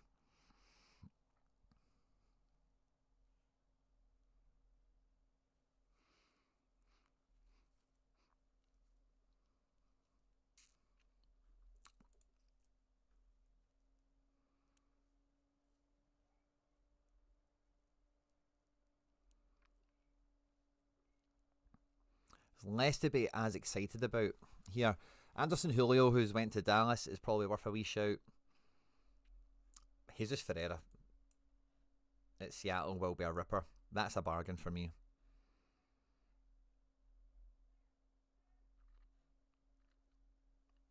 Kuipers is getting talked up a lot in this pre-season, as is Choupo-Moting, by the way. You have a Forsberg already? Get the Choupo-Moting.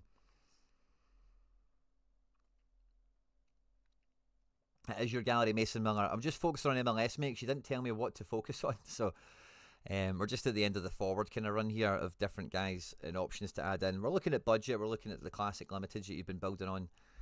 And like when I seen the Martinez, I like the other forward much better at San Jose, Arango. If you've got both of them, they're meant to be playing together, but they might rotate between one or the other. Just play single forward. I think they'll play double forward. And that could work out not too bad either.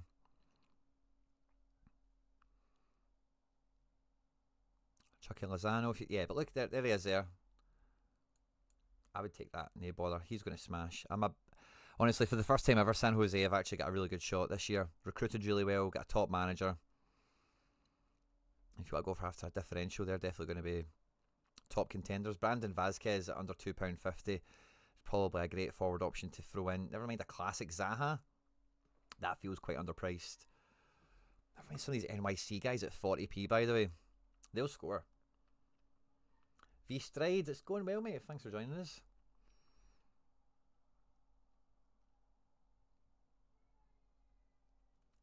And yeah, I'm not too sure.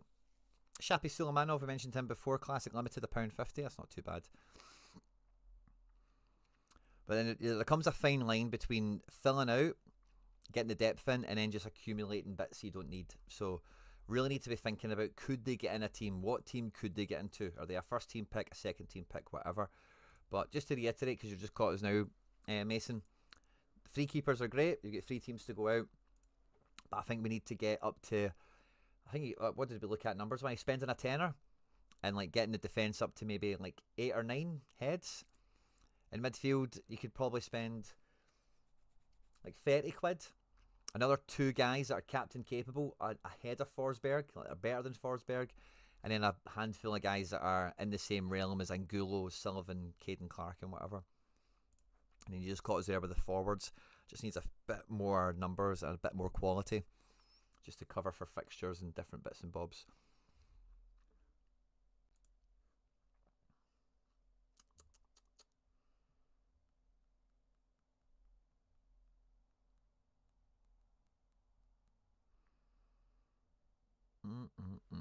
How's it going? I'm going good, man. I'm going good. Alex Coombs. Could you have a look at my contender setup? Where am I missing pieces to compete once European season ends? Love that. And that'll be unlimited, I suppose, won't it?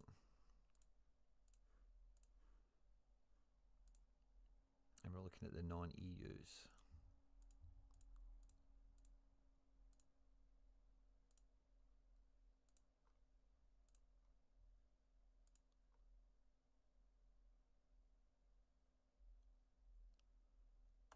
I'm not including Russia in this because they're not really a summer league.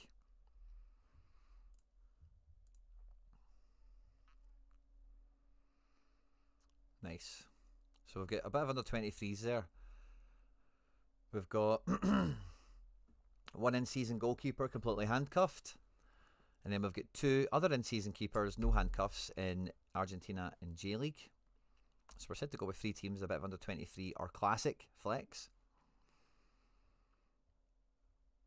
In defence, really good top line.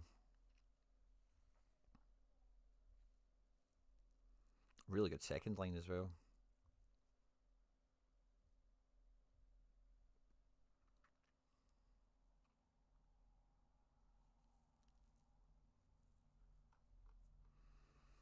Okay, midfield.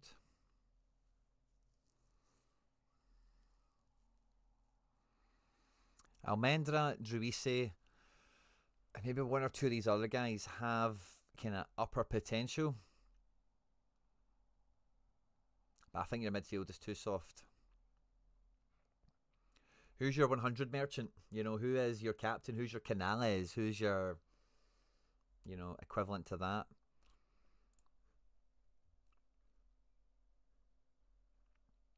Forwards are all cool.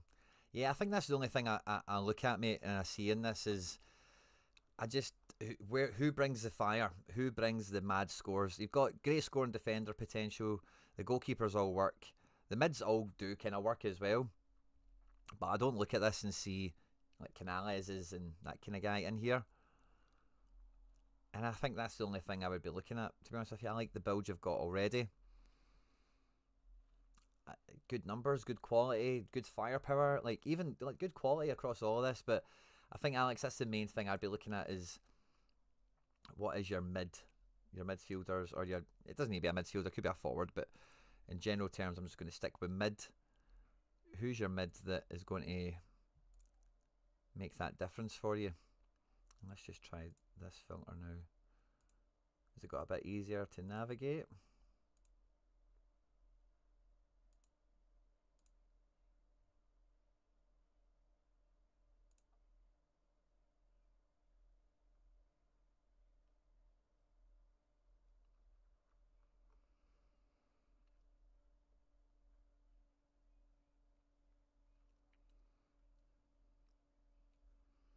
You know, you want to in season James, even classic Bernetta there, 8 quid. You've got a lot of in seasons, but an in season James at 13 quid. He's not going to get any more limiteds, you know. I would probably get that in as a matter of urgency on current form. Savarino, not too bad either. Facundo Torres, let's see how he does in Brazil. Gregor, I like Gregor a lot. I'm not sure he's a markable difference from what you've got already, but 40p, I would get that. Gerson's quite appealing as well at £2, but it doesn't totally fix the problem here. Like, you're after Jameses, you're after like a prime Zella Ryan. That's the sort of guys that we want to be bringing in now. Like Canales could be the guy as well. Classic Canales, in-season James, classic Bernetta. That's the sort of thing that's missing here. It's just who's going to be the captain, who's going to be the guy that pushes you over the top and makes that kind of difference, because you've got the bones, you've got the base there of what's going to do well for you. Gararian, 60p, there is a lot of him in circulation, so not much of a differential, I suppose. Oliver Torres, wow, 66p. This is a guy I was a big fan of in La Liga, and I'd have really liked to have seen him go to a different team in Europe, but I might actually try and hunt down a rare for him. How cheap is he? I don't think he has any in-seasons, but yeah, it's all classic for Ollie Torres. He's not that expensive either, is he? I don't really need that, but in my life right now is another classic. This Uribe, you guys were telling me is going to be a monster. He's been a bit of a monster, but when do you play him? It's kind of the problem with some of those guys where there's not much intel, not much reporting to go on. Teixeira, we expect to be back in China, I'm sure.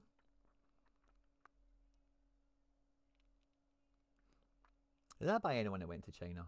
Oh, Wyland Cyprian. Diego Lainez. Oh, he's in a bit of form. Oh, how are you doing? If he keeps that Wonder Kid stuff up, by the way, 13 quid in season. If he keeps this Wonder Kid show up, by the way, that could be a great one in season as well, by the way.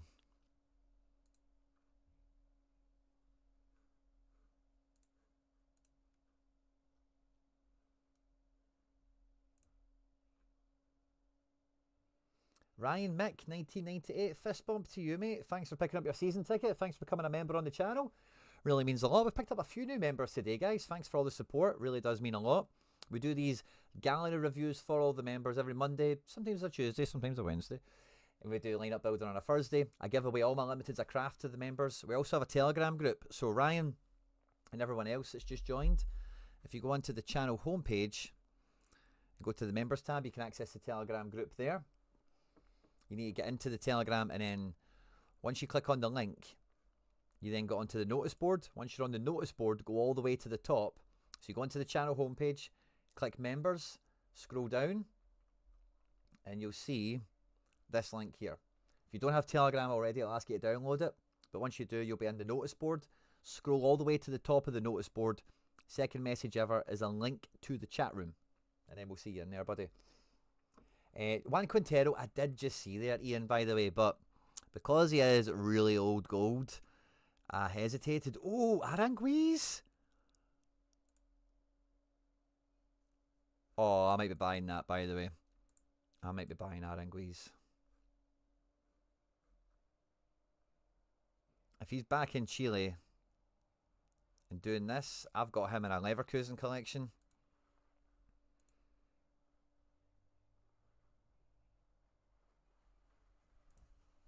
I like that. Jose Sosa. Alexander Alvarado, still in the building. Still playing for LDU. He could have a bit of a comeback this year, by the way. He's still in the shop window. Don't know if anyone's looking in that window anymore, but it must be said. No problem. Any space for a review this week, or are you full? Let me see, what time are we at? Oh, it will be tight to squeeze you in, Ryan, but new members, I do like to try my best. 2 seconds, bud.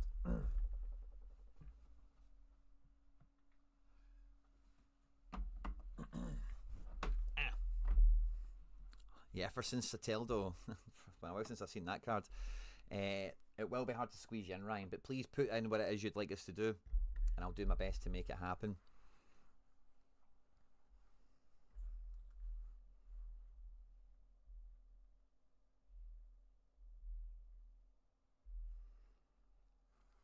But yeah, I think these are the key guys, Alex, I'd be looking at for you to just kick up your strategy a bit of a level. Because everything you've got going on there, mate, works out really nicely for the most part. It just needs that little bit of help to get over the top.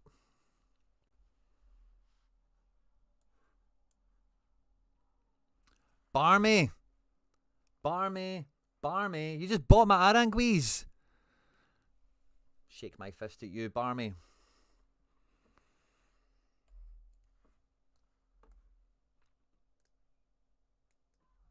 Yarr. Meddling kids. I'd have got away with it too if it wasn't for those meddling kids. Oh, that's what I was going to look at. Quintero, Ian mentioned him. Let's put him on screen for Alex and we'll move on to the next one. Yeah, back with a bang. £1.31. He is really old gold. He still does deliver. He's a poor man's James Rodriguez. MLS review. Yeah, Ryan, I can probably squeeze that in. Let's give it a shot. I'll do my best. No promises, Ryan. I don't want to set anyone up for disappointment here, but I'll do my best, Ryan.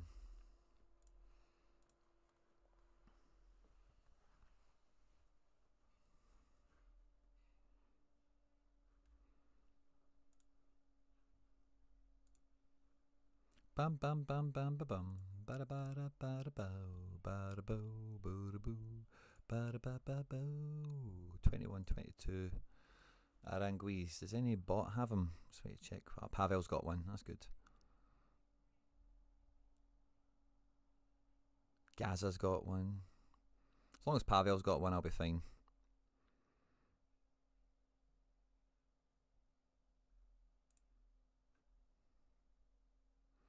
Oh, Pavel's got 2. Pavel's got 3.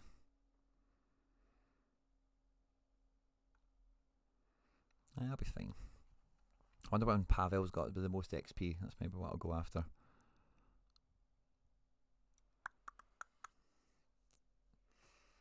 Quintero's only 32. He's still old gold. It feels like he's been around forever, but I think Quintero's been on my radar since he was like 17, 18. He was a bit of a wonder kid, wasn't he? And would you cry it? He was like the heir to James Rodriguez, and it didn't really work out for him in Europe. At Porto, I don't think he really got much of a kick, much of a sniff. And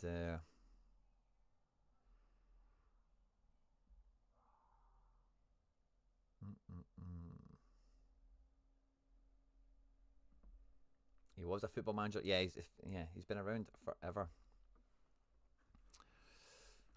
Kieran, let's see, where are we at? Afternoon, Quinny. Kieran, I'm feeling like I'm pretty set up in Contender in season, but unsure where to build into next.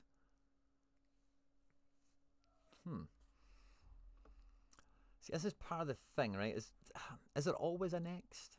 It's the first question that kind of springs to my mind.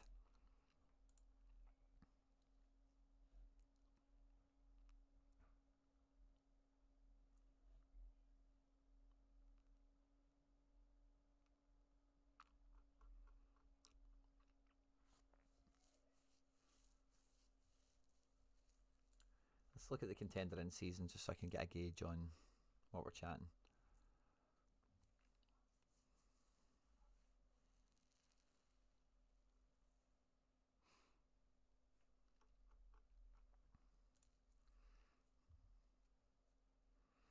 Yeah, definitely set for Contender in season. In terms of head count and stuff, no two ways about that.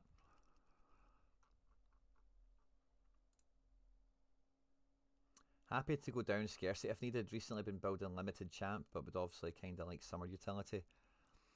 So it's a bit of a... What is the gain, Kieran, is the first thing I'd be kind of asking myself is what am I going to get out of doing this? Like building down. I'm kind of against building down at this point in time, to be honest with you. Like I'd buy limited goalkeepers, but I wouldn't be buying limited anything else's for the most part.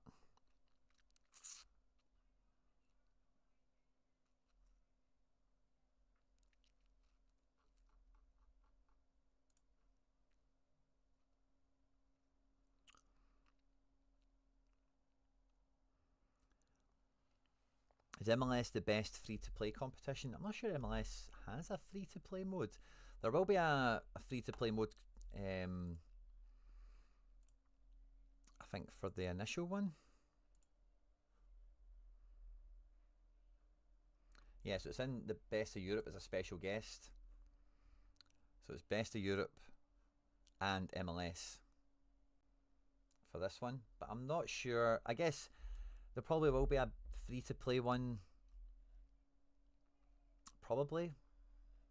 But I'm not sure there is a designated free-to-play one, Pip Boom. So I'm not too sure how to answer that, mate. But for the first game week, there will be a free-to-play mode where there's more market credits stuck in here. European cards are in the mix as well, so I don't know how many MLS cards you'll actually use. But you can play Max 1 Limited for an in-season boost. It has to be in-season as well. But I'm not too sure. Let me look at the other regions. Let's look at MLS, for example, since we've been doing that all day. Not much going on there, that's fine. Challenger. Not much going on there. And Champ. A wee bit.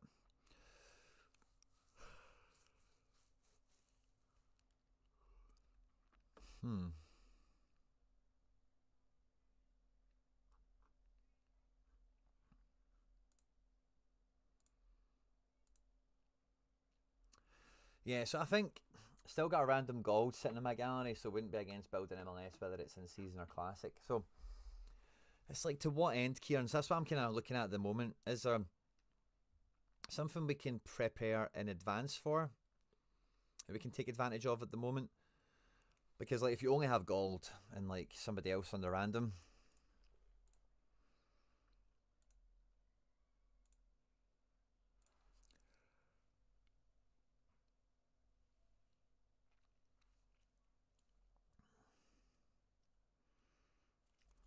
like, how well is that going to do?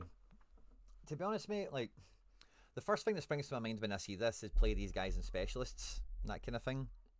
In terms of the gold, our two guys probably aren't that useful anyway for that.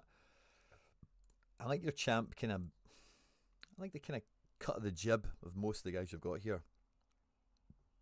Braze, Martin, Christie, obviously big guys I'm a fan of. Quality forward options, again, lots of guys I like. In defence, there's definitely some guys that are no schmucks here, isn't there? You've got the free keeper, you've got two keepers.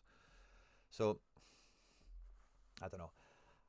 I can't really build into anything without some investment, to be honest. I'm just unsure what to do currently. See, if you're unsure, mate, sometimes the best thing to do is nothing, if I can be honest with you, you know, because the worst thing to do is do something and then regret it, or spend money you can't later on recoup. So I'm kind of at a little bit of that stage myself personally, where I'm kind of done buying cards for a little while. I'm just kind of happy to sit and play. I don't know if you're quite there yet, or if you feel that like, I'm missing something. And if you are, there's maybe just a wee bit of, not to sound too dramatic about it, just a wee bit of soul searching for you to realise, like, what is the feeling? You know, what is the, I'm feeling I'm a bit weak in something, or I'm feeling that I want to play this, but I've not got a good enough card for it, or whatever. But there's nothing obvious here, mate, where I'd be like, oh yeah, this is something to jump into. Like, maybe there's some classic and some in-season champ guys you could get to make this all a little bit more worthwhile and give it an kick up the backside to be a bit more prolific. Yeah. Is it a certainty but a clear decision to make? I wouldn't say so. Again, you've got a bit of a specialist thing on the go with some of the loose bits and bobs you've got here. Contender's obviously very well set. Let's look at under 23s. I think they're all in the region, aren't they? So this is like spillover. If guys don't make the main squad, they can play in here. So if you're not super clear on something you want to do, you think is needing upgraded or whatever, mate, I would just keep your powder dry, to be honest with you. Like, when you know you want to do something, you'll know it.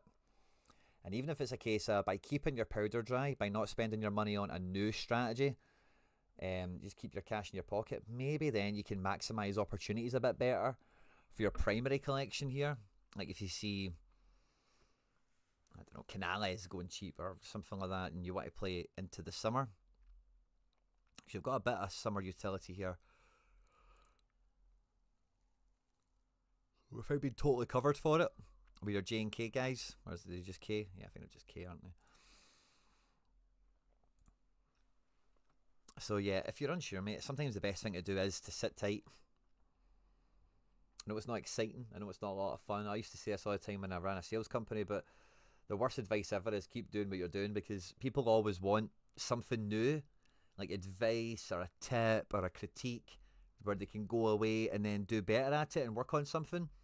So telling someone just keep doing what you're doing is the worst advice sometimes, because people are always hungry for self-improvement or striving to move forward. Yeah, Kieran, maybe it's just a bit, maybe that would help quite a bit, just like consolidating out a bit, just the guys you aren't playing, the things you aren't having fun with anymore, just get all that, kind of trim those hedges, just clear it out a little bit.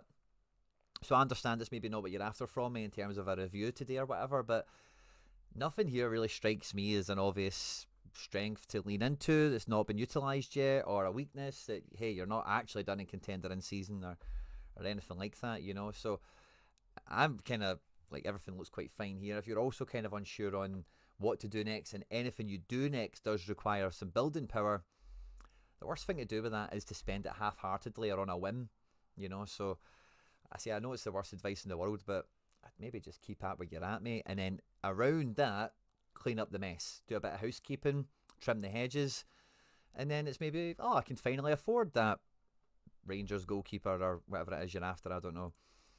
And then by de facto you end up with, oh, I've got another goalkeeper to make that better, and oh, do you know what, if I get that goalkeeper, I'll get that defender, and then before you know it, you've maybe just went and done something organically that you didn't really realise you were missing or wanting or needing. So I think, mate, for the most part, that's where I'm at. You get good head count here, good numbers, nice mix of classic and in-season as well. Maybe a Schmeichel's what you're after rather than a Butland. Looking at that, maybe a bit of both here, actually, I don't know. But yeah, I think that's kind of where I'm at with this, mate. You've got the smashers, you've got the captains, you've got the main power players, you've got the stacks, you've got some coverage across the calendar, across the globe. And if you're kind of in doubt, there's nothing obvious here for me to steer you towards. So I say I'm more in that situation of maybe you just hang back, chill, you know, and then something will present itself. Or you just keep your cash in your pocket. So when it comes to K-League, right, I think K-League could be quite undervalued, because I think most people prefer the J-League in general terms, but by subsequent, the K-League is the most like shaded league in Sorare. So I have got no doubt that value will be there to be found. McBride's this time last year did absolutely amazing at K-League in season. I think it was limited, I can't remember, it might have been rare. And he bought a full squad, cheap as chips, and it had paid itself back before the European leagues were even done. So I don't really have much doubt that there will be value in the K-League, to be honest with you. This is J and K that we're seeing, so let's see if we can just trim that into K. I'm not as up on K-League as I used to be. There's not as many guys I'm that familiar with, to be honest with you. But I know that there's guys in here that are going to do pretty well. And I think you would need to know a little bit more about some of the squads and just who's moving and shaking. I'm not confident that I could tell you this is a guy to go and get or something like that. Yunbit Garam. Did he always have a Garam? I always thought his name was Yunbit. Is this a typing error? Ah, look at that. See, that's the way I thought his name was. Not like that. But Yunbit Garam, if you don't know, used to be referred to as the Korean De Bruyne by some people. The Korean KDB. Are his best days behind him? Probably. Could he repeat some of these scores? I would say so. K-League scoring is wild, Ian. I'm just saying, like, K-League is generally cheaper, generally more slept on than the K-League. And there's maybe some reasons for that, like you've mentioned there. But just if someone, he's asking about K specifically, does have a K strategy already. And like if you have a bit of an intel-wise on this strategy, on this league, sorry, then getting a strategy up and going might not be too hard. Bobson. That's a funny name. I think I remember him signing last year with a bit of hype. Maybe it wasn't.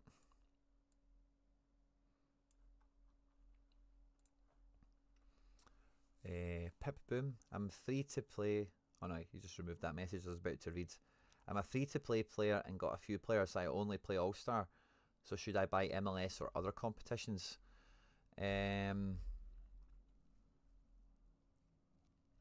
Pip, if you're playing All Star and you're trying to do it really on a budget, I think you want to be buying some of these players we've maybe highlighted in this stream today that are quite cheap but play in some funky divisions, like the Aranguiz or the Oliver Torres in Mexico, for example.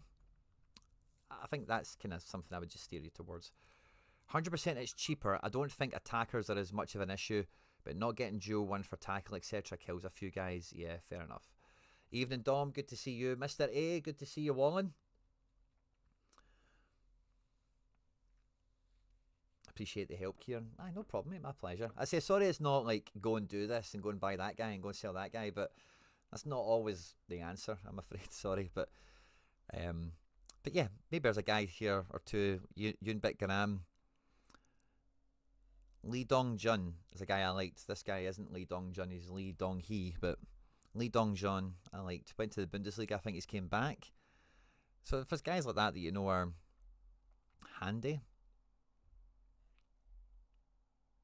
if you know there's a transfer coming in that maybe the market slept on, I'm not against it, to be honest with you, because McBride did. I would have been against it, but McBride did so. There was a K-League special as well, not just like Contender or whatever, but that did help him, of course. You do have the double up Asia thing. Maybe it'll be hard to win in that versus J-League guys if J-League is overscoring them like Ian's saying here. But yeah, beyond that, mate, I'm not sure there's an obvious in for you here. You know, sometimes the best thing to do is nothing. Keep your powder dry, wait for some prices to come down, and then something might present itself. Toby Alexander, fist bump to you, mate. I've just started a few days ago, so I've managed to throw together some cheap squads for $100.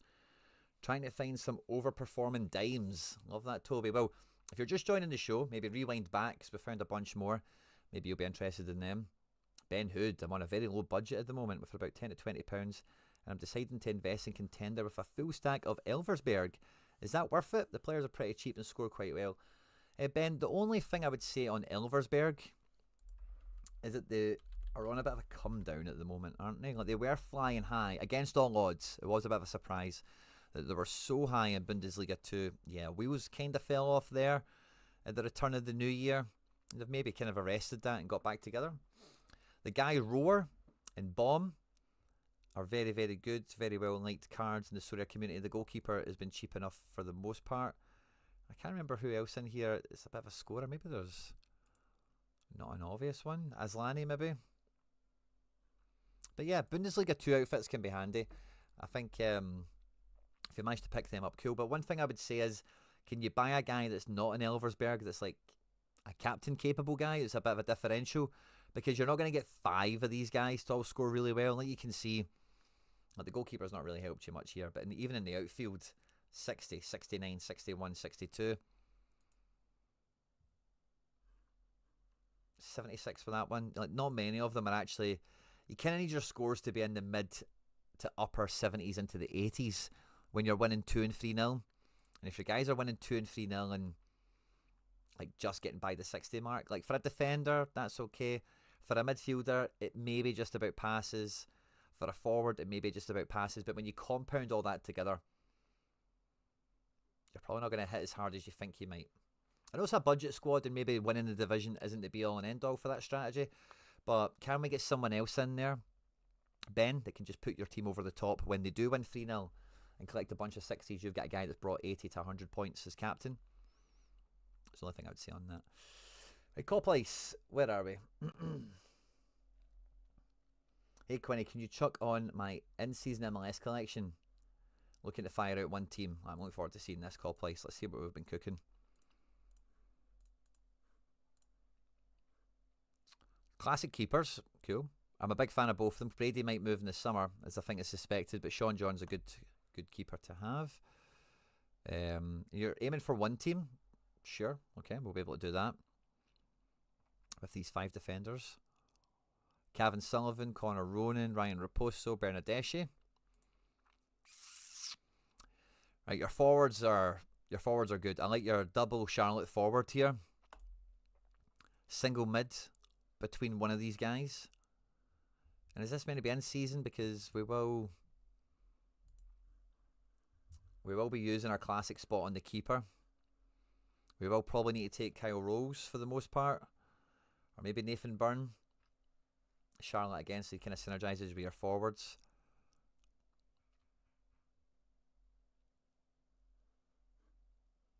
I think the only thing I would say with this, mate, for your first team is, I think you can probably just about get by with the defence here, but I would want a midfielder in. I would want a midfielder.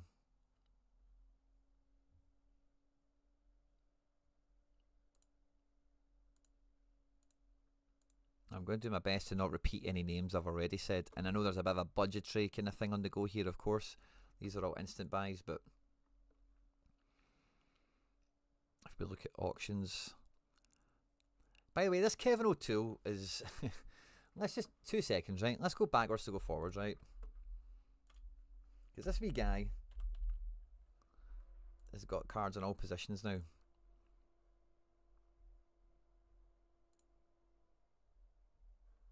All time. Let's take out the DNPs. Right, as a defender, average score 44.7, nothing above 80, nothing above 90, one score over 70. In midfield, oh, that gets worse. And up front, slightly better. Yeah, that mid card isn't worth touching. That's a shame. I thought it had the potential to be cheat codey. Diego Luna. Harry Trades loves this guy, and I heard a great write-up about this guy's professionalism. I'm a big fan of the manager at RSL.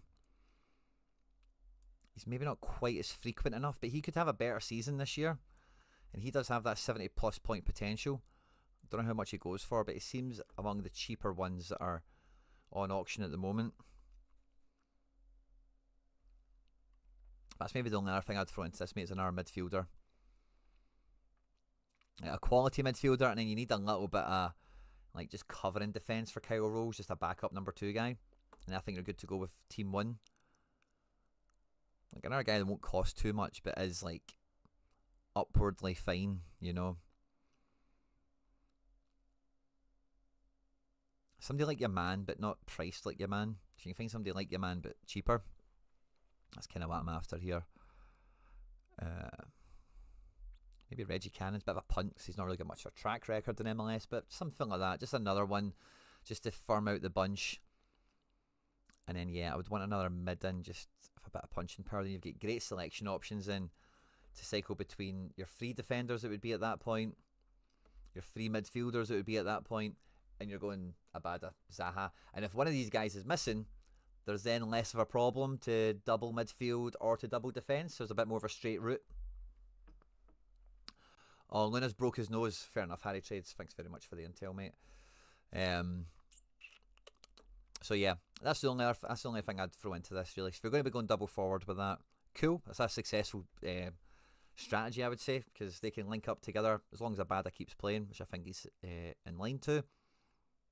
And in MLS, it's going to be the main currency is going to be decisives. So if you've got forwards picking up decisives, we need a midfielder that can do something like that. We need a defender that can keep up. And then you get your classic keepers. So, yeah, that's the way I would go at it for the now call place. I like your goalkeepers as well. Sean John I'm a big fan of. But yeah, can we get another Kyle Rose, Nathan Byrne-esque defender who's nominally priced, is going to give a good account of himself, but is good bang for buck. Save the resources there to get a better mid that can push Connor Rowland and Cavan Sullivan ideally out of Team 1. Because they're both fine, but they're not exceptional, aren't they? And give that support to the forwards you've got. That's the way I'd be looking at that. Ben, no problem, mate. Fun one for you, Quinny. I'm entering the Europa Conference comp next game week and have an Anderlecht keeper and 3 of my Porto stack. If you were to pick one guy up to plug them in for under 20 quid. Oh, Dom.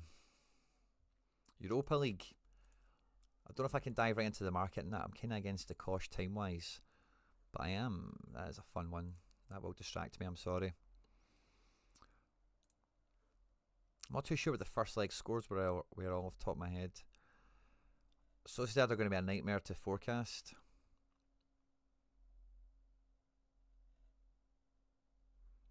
Is it a Panathinaikos guy going about? Could be fun. Paphos against Ammonia, that's funny. Greek Island derby, as it were. I don't know. It's tough.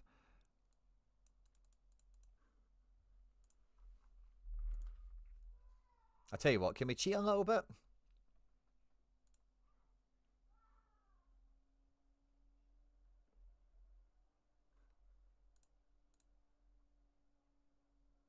Can we cheat? Oh, Depay's playing this midweek. That's fun. Trincas, Pat.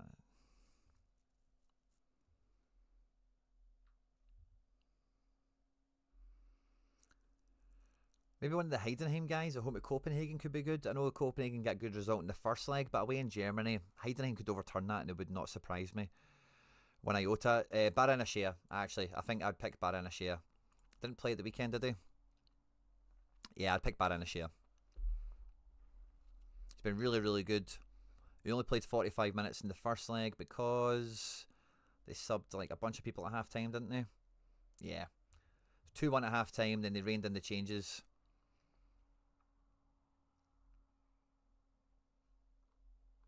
I think Baranashea will be on to start again. I don't think he's a bad shout.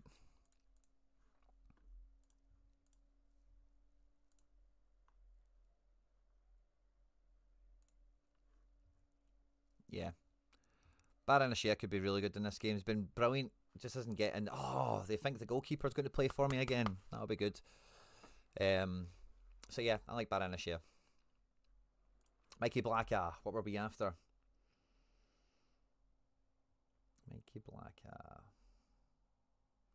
Hey Quinny, would you be able to have a look at my contender squad? I think it needs some additions in defence and forward. I'm going to assume it's limited. I'm just going to check the rare you've got first of all. You've got 8 rares. Mikey. I'm going to assume it's limited because this is...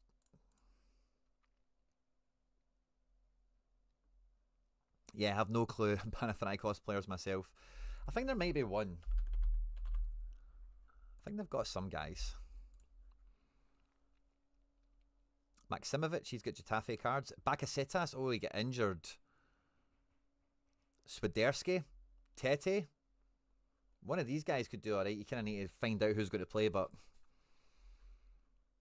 they lost 2-1 in the first game away, so at home, they're going to need to turn it up, aren't they? Yeah, Tete. Tete or Bakasetas. You can find out they're fit and available. They're maybe 2 of the guys to go for. But Mikey, let's have a look. Contender. Ooh, nice. So, are we looking at... Let's do best to worst, because we've got some backups here and stuff, don't we? So, oh yeah, we've got a lot going on here. Some backups, some handcuffs, some J, some Mexico, some Europe, some South America. What did you say, Micah? In defence and forward. Now, if you're saying that, you're going to be right for a start because number one, you'll be building these teams and you'll probably feel your defence. Like, yeah, there's good quality in your top row, but if you're listing 6 teams, this isn't going to spread very far. So yeah, I get that. In midfield, yeah, you've got some guys here that are starting to deliver. Some guys coming back from injury. Some transfers that have worked out well. Some captain-capable guys. Numbers-wise, you probably do a bit better in midfield than you do in defence with that extra 9 cards. So, there's definitely something to be said there for head count and quality, which is fun. And in the forwards, yeah, I think you're right. I think you're more right with the... I think with defence, Mikey, it's just thin. Like, I think if you could keep that quality going through... Let's see this... Maybe not Quatras and Owers and Montiels, the guys that are like upper-end scorers. But we're getting too quickly to Ogiwara, who doesn't play. Valenzuela, Morami. All these guys aren't really featuring, are they? So I think you need some more heads in here. Your quality, your talent ID is all fine. There's just not enough of them. Whereas with forward, I think there's a level missing. You know, Dorgales can be that guy. Piaka can be that guy. One or two of the guys non-EU can do a bit of this, of course. But there's not many decisives going around up front here, I don't think. Jorbi Vitesse could be good in Austria, of course. Let's see how that pans out. Manfred Sakaria coming back. Oh, he's away to China, isn't he? So that could be really sneaky good.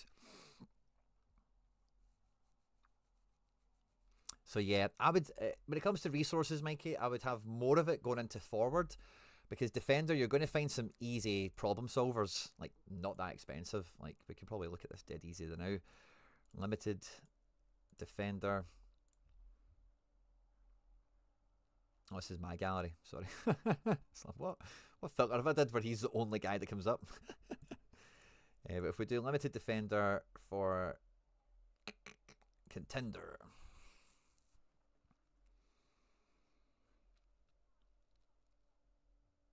This is in season. Do we care about in season for this particular chat? I think we do, don't we? Yeah, I think we do.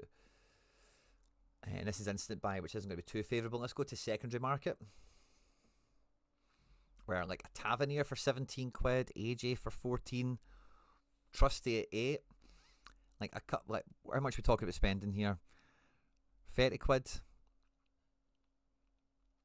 Houstenberg at £3. Another Quatra at a £5. You know, I'd like to spend like 25 quid on some defenders of that kind of top standing, like Muhim at 8 quid. Feels like a must take. John Suter at £3 feels very he can like John Suter can be really spiky when he's playing. So there's a few guys like that for 3 quid. Maybe you don't need to spend the Carter Vickers, the Tavernier money or whatever. Wow, look at this guy for a quid. Still at Rosenberg. The decisives have really pushed him here, but does he normally do that? Maybe not. So I think like you could spend some pocket money on defenders quite easily and get good quality in. There's another guy, Rosenberg. McKeel Seed. Looks pretty good. Hefty does seem to be like a good cheap Tavernier option, by the way, from what I've seen. I can't believe how young he is as well. So he's a guy that has potential to improve. This guy, Royal, always comes up and stuff. He's quite handy. $2.99, quite cheap there. Tin Pavlovic, again, he's an old favourite here on the channel. Was at a really crap team and scored really well. Now he's went to a good team. Doesn't always get in the team, but scores well all the same when he does. So again, guys like that, 60p, you know. Don Baumgartner, £1.25. Again, a bit of a favourite in the community, isn't he?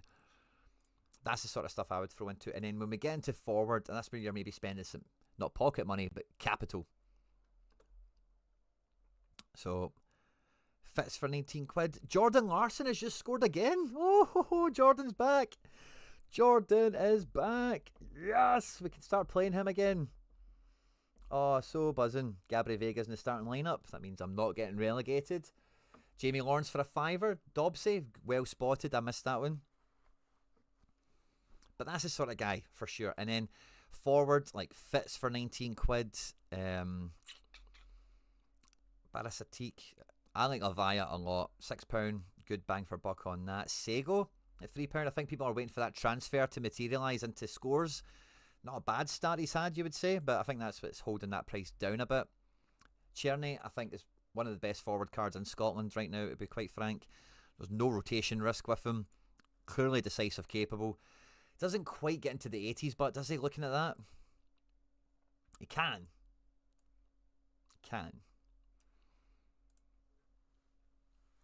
Dyson Maeda, £6. Dion Bello, £4 as well. You don't even need to spend that much money on firepower in this region at this time of the season. I like Ibrahim Maza because he's a forward card that plays midfield and he's got a really high ceiling IRL. So he's a guy that might move on and get some good attraction in that sense. Good appreciation, I should say. This Simas guy, he's just signed for Brighton. He's kind of fun. It's a rookie card as well, but again, moving to Brighton, so maybe short-term utility option there. Danilo at 87p. I think he's injured at the moment, isn't he? So if he comes back, like, that'll be a very well spent 87p. Corridor at £3. So I think, yeah, we're looking for some proper scoring potential.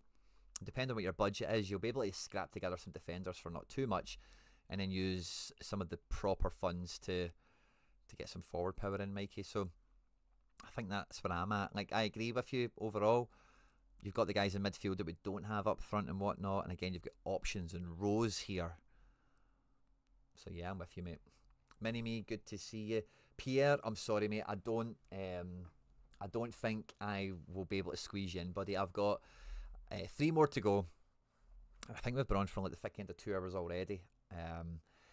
Mohammed, I think you're next, mate. I think you're next. One of our newest members. We've had a few new members today as well, so thanks very much. Mohammed Bahai, I think I've said that right. And I think you're up next, buddy. Just finishing off with Mikey's kind of summary here, but yeah, I agree with your assessment.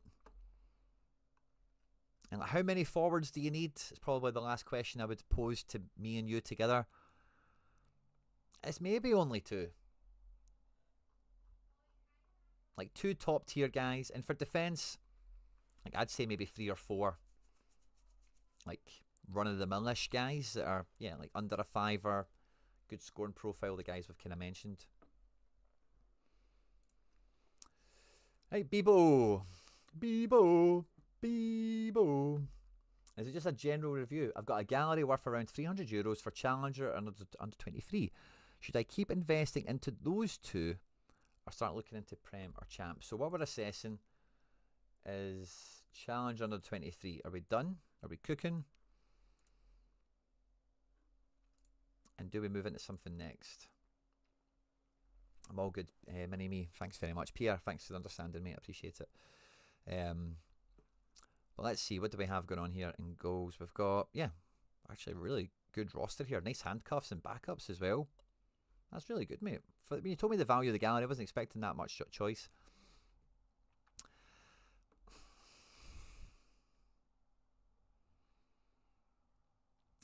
Now, the defence is fine, but I don't think it's at the place where I would be moving away from this region as like job done. Frankowski, he's went to Turkey, hasn't he? So he's okay. Yeah, I like your midfield a bit better. The midfield is, rows of guys. We have a bit of under 23 crossover, but with some of these I think we do, which just means you're kind of spreading across 2 strategies. And then up front, top row's lovely. Marcus Edwards, I've just seen at the bottom there, now at Burnley. Under 23. And then I'd like to filter by non. That region we just did there, but that would be too difficult. But we've got a different keeper. We've got Kavlina, we've got Jorgensen, we've got a 14 as well. Pavlovic. El Hilali. Who the hell do you play for? Is it still Espanol and you're scoring like that? Where the fuck has this guy been hiding? Jesus Christ. Even without the decisives, fucking 51 all around. What were you doing, man? Triple does we fit 7 tackles, 8 effective clearances, 10 duels won, 5 interceptions. I need to get in this guy.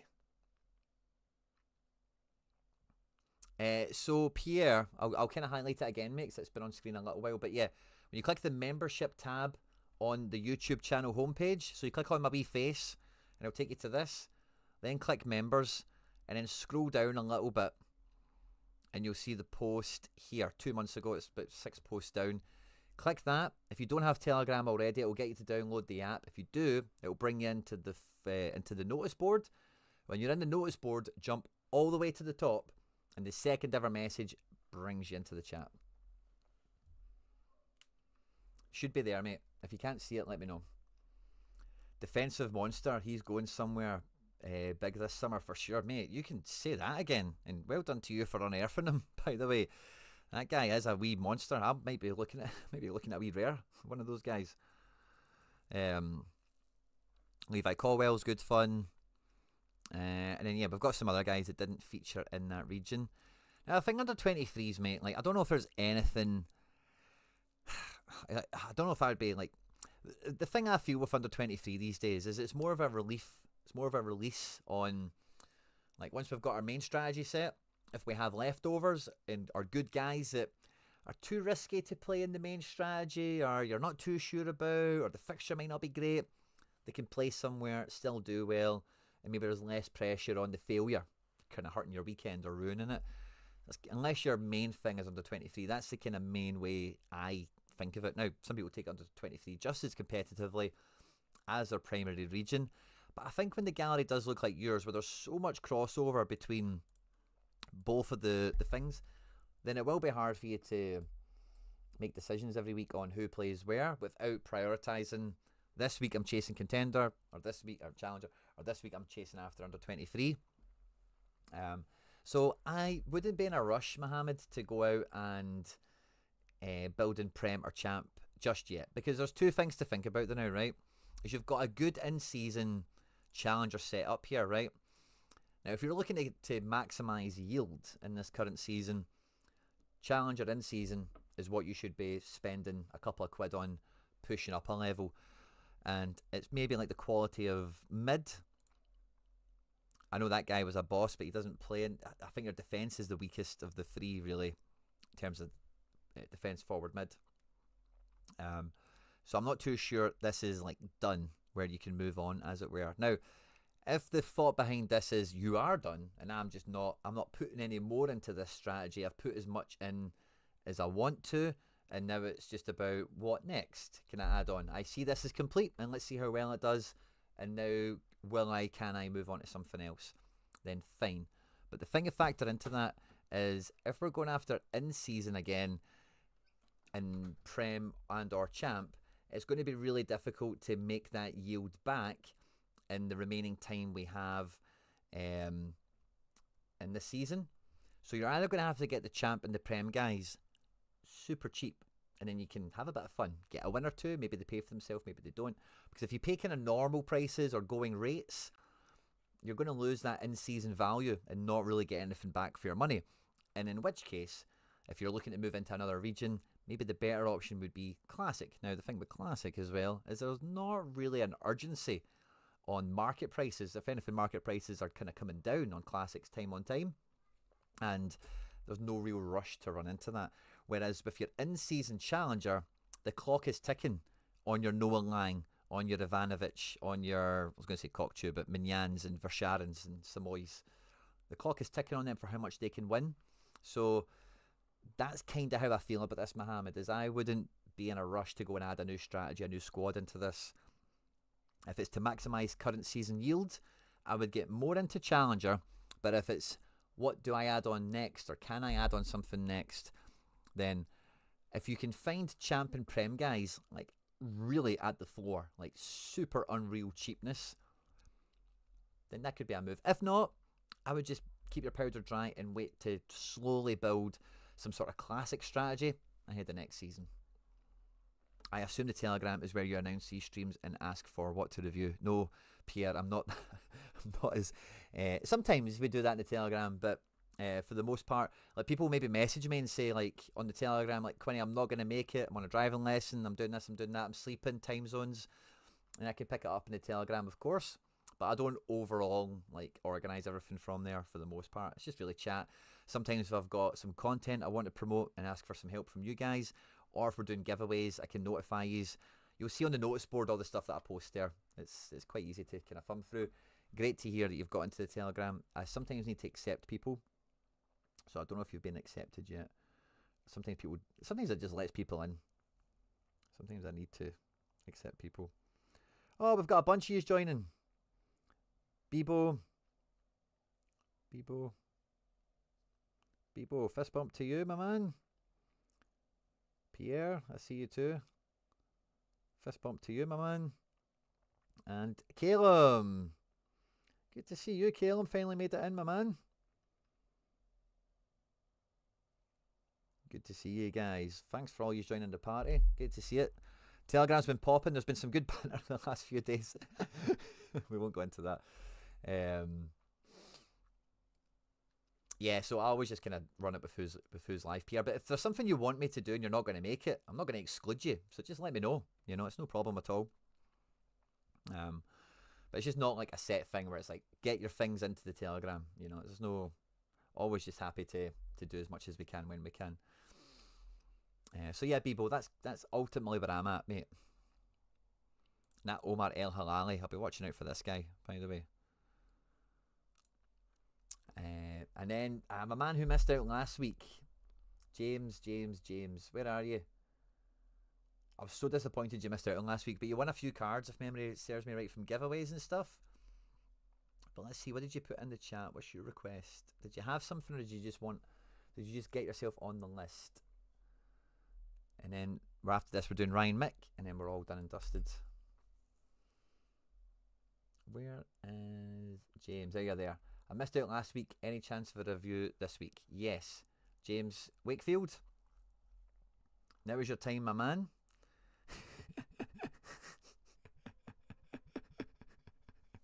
The chat. Who, me? Is £50 enough for a champ lineup? Jason, I would say so. Limited Classic. Yeah. La Liga and Challenger, Rare and SR. Okay, let's start with SR, because that's not one we've done today. What do you have in SR? Oh, you got a bit of both those things. Wrapped into under 23. Oh, nice. I love the terminology, mate, as well. So we've got a Nyland and a Batala. I didn't know he had cards before La Liga. That's an interesting little Easter egg from you there. Here, by the way, defenders are good enough. You've got the Sanchez. Wow. I actually quite like this. There's like one team here when it changes to 4 in season. I like that. I don't know if I'd be putting much more into it. Is there someone like this guy that you can find for fuck all? I'd maybe do that. But otherwise, James, like, yeah, it's probably half okay. Now, the thing with, yeah, well, you've got the synergy with Athletic Bilbao. I hope you listed them all together and you played well this week, because they had a great result. Sanchez as well, absolutely ripped it. Oyarzabal, a letdown, of course, this weekend. You can play Classic Williams. Like, yeah, I really like that.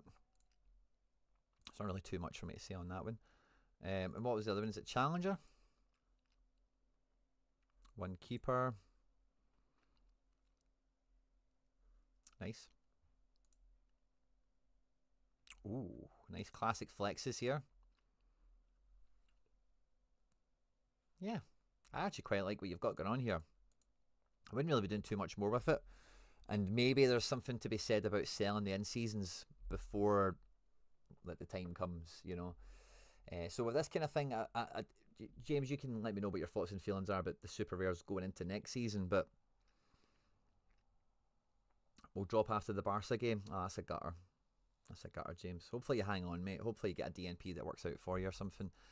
But when it comes to like the in-season element, maybe the Westerlo guys won't really move for too much. Maybe Byram, Reynolds, Paxson. Is there a sweet spot to be found with when to sell the in-seasons on to get some cash back to then bank it in for something else? I'm not too sure. But really, beyond that, I wouldn't really say anything about your supers. It looks like you've got one good team in each region. And if you can get the correlation right, you're going to be doing well, aren't you? And then we're looking at the same things, but rare. Okay. So let's see. La Liga. Unai Simon, Triple Batala. Nice. Cardenas. He's a backup, isn't he? Vivian. How many keepers did we have? 3. Yeah, I think the defence is a bit thin in season. Rudiger's injured or back. Can't remember his status. It's all over the shop. Yeah, it feels like for rare, like Pepelou's let you down. If Pepelou was the guy we thought he was going to be, he'd be okay. Yeah, great forwards. I think midfield, I think you probably know that yourself, but in season mid is a bit thin. And the defence, like, Wanpe can be okay, but he's a fucking nightmare to predict.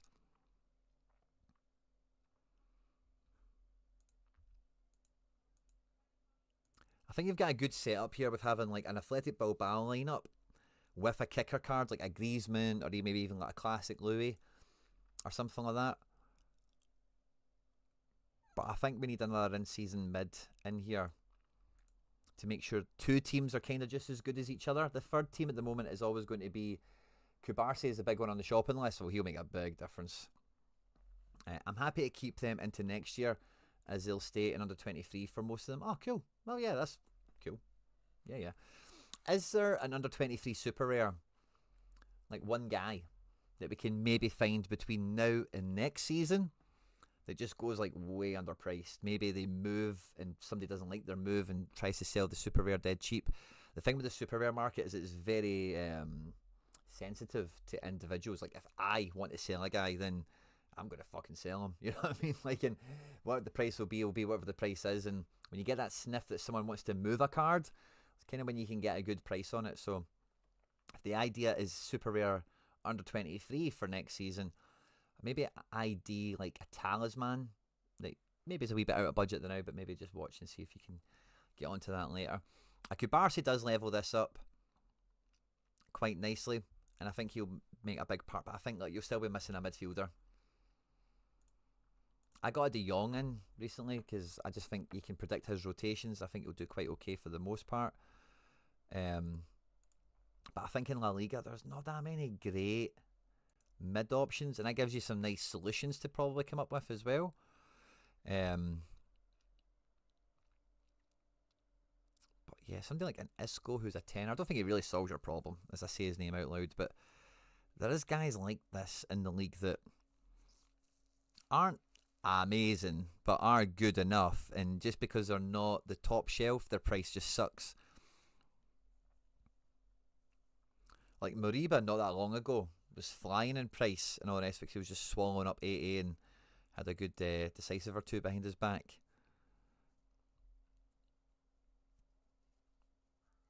Orod I'm a fan of, but isn't totally convincing at the moment, like set on to play every game, etc. is what I mean when I say that. Mark Roca, I've been hanging on to this super rare for ages, waiting to get some utility. He's back fit and available, and it looks like he's here for decisives. They're playing Ghent in the second leg of the Europa League or whatever, so watch out for that. JJ in the same game as Elena, getting double decisive off the bench. So there's just some guys like that. Yangel Herrera I think is the safest out of this mould. He's suspended for next week, red card suspension, but he is box to box. He's double capable, decisive capable. Like you can see there, red card and a goal. I like Yangel a lot in that profile of La Liga midfielder. Sergio Gomez, man, how the mighty have fallen. 17 quid for his in-season. Did you have Yasser Asprilla? That must have been somebody else. Just seen his name there again and I thought, have you got that guy?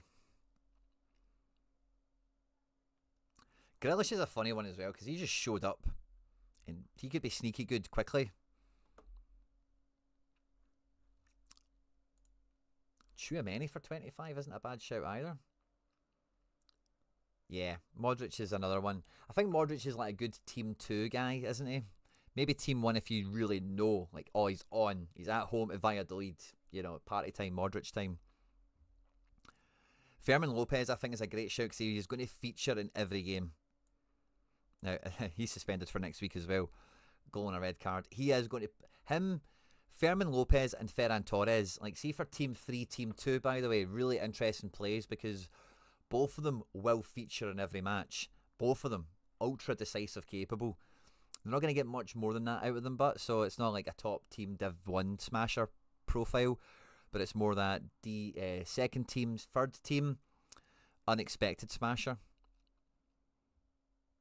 that could then get promoted or get some boxes or whatever else they're giving out. There's Elena, £4. If Elena's going to be the main man in that team, Elena is very good. Former could be the next Messi. Some of these might not remember. I don't like players that never start. Neither do I, mate. Neither do I. It's just, with La Liga, if you're not going to be spending big cash on the main guys, you're then kind of looking for solutions in unusual places. I think if that's in response to Fermin, he's not going to be a Team 1 pick like a RDP. RDP is probably the safest guy for you in that kind of mould where like he's not going to let you down. He's not really going to send you up to the moon. But if you have some other guys that can help with that, he's going to help you get there. Marcus Llorente is in a similar mould as well. And Isco's a bit more fun. Did you have an Isco already? Oh, it was Lo Celso. I don't think that's a bad price, by the way, for in-season Isco.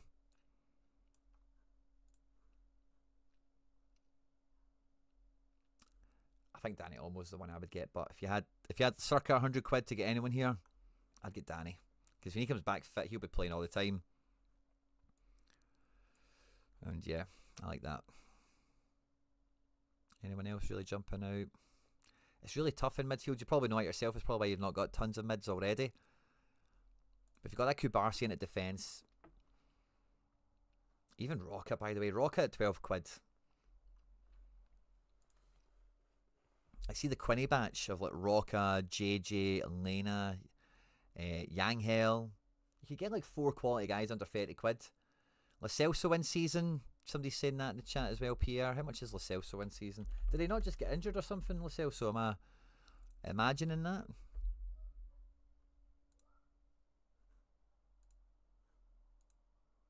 Yeah, 45 minutes. I don't think he finished the game.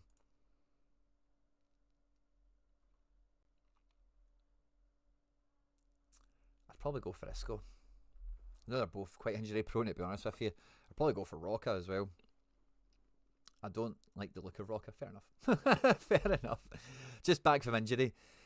So, yeah, fair play, mate. Lo Celso could be okay, but I think he's injured as well. Watched the Betis game, and he was good. Don't like the look of Roca. Lo Celso has been ass since his injury. Yeah.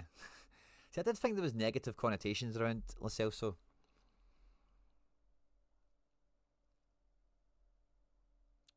But yeah, midfield is quite a tough hunting ground. Sergio Gomez has got all... He missed a pen to cost me winning D4 with my third team. Oh, gutted, James. Gutted. Oh, that's a bummer. And classic. Zubimendi can be good, but he's on his way to Liverpool, so if you're planning on that being a thing for next season, that doesn't really help in either. And again, Gregorish could be a wee sneaky one. Too many. Hasn't been scoring well at centre-back, but I do find that surprising. I thought he would have been really good at centre-back, AA-wise. Interceptions, duels won. Lo Celso moves and turns into Maradona for 4 weeks. Yeah, he does that, doesn't he? Loves a new contract. Loves a sign-on bonus.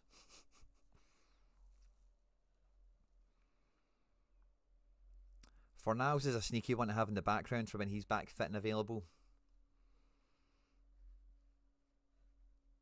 I think he's probably one of the more reliable ones in that Betis squad when fit. As Randy and Tech has looked good for Rayo as well whenever I've watched them. Not a great scorer, it must be said. But yeah, I like guys like Yanghel as well. I'm kind of just going in circles now with you, James. I feel bad that I missed you last week, so I really want to make sure I do my best by you here for everything. But like, your forwards are really set. The defence, if you're going to bring Kubarsi in, you've already got Athletic Bilbao defensive core. Maybe I'd add in the Celtic guy. What was the Celtic guy where we're looking at? He scored again fantastically at the weekend. Starfelt for a tenner, not him. This guy, Javi Rodriguez, again, like, well, maybe not fantastically, but did he lose something at the end? Yeah, he might have done. I think he was scoring better than this at one point when I was checking in on the scores. But he's really good. He's going to be one of these guys that pops up in a lot of data sites in the near future, and everyone's going mad for him. 15 quid. Fraction the price of Kubarsi. Is he the same player? Not entirely, but not completely far off. There's that guy. 30 quid. What did he do before this run? I see it's not totally out of nowhere, but he's on a great run. Diego Llorente, big fan of him, back in La Liga as well. He's killing it. Mosquera. Now, this guy was crap for ages. I didn't know what Valencia defender to buy because all of them were quite crap. This guy gets linked to AC Milan and then turns into a player. I still don't think he's that good. Everyone seems to like him. Jose Gaia, 11 quid. I think he's been quite solid as far as fullbacks go. Jules Koundé, quite underpriced for me. Wow, Ronald Araujo. Mate, I know you like a bit of under 23 with your super rares and whatever, but Ronald Araujo for half the price of Kubarsi. With with a little injury. Maybe check the injury status, but man, that's good.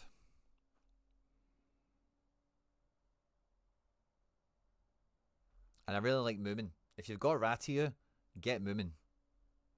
This guy's a really good defender.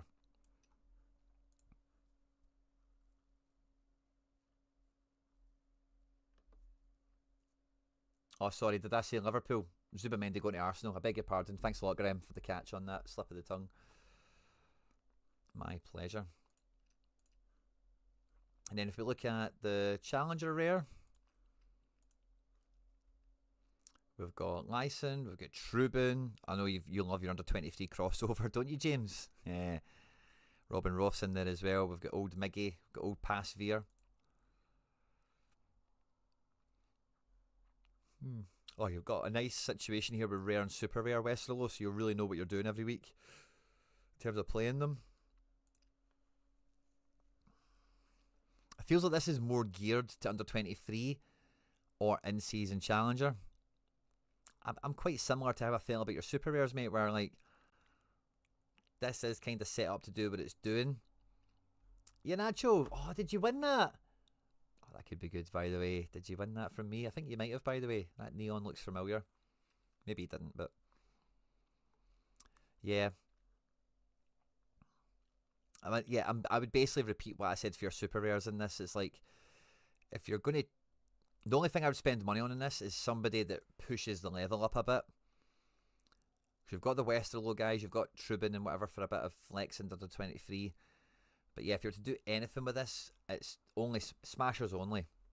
And Fab V is a classic. Borgia Science is a classic. You can get those guys in your classic spots because you don't actually have that many classics in here. So that's the only thing I'd be looking at adding into this, mate, is classic captain power.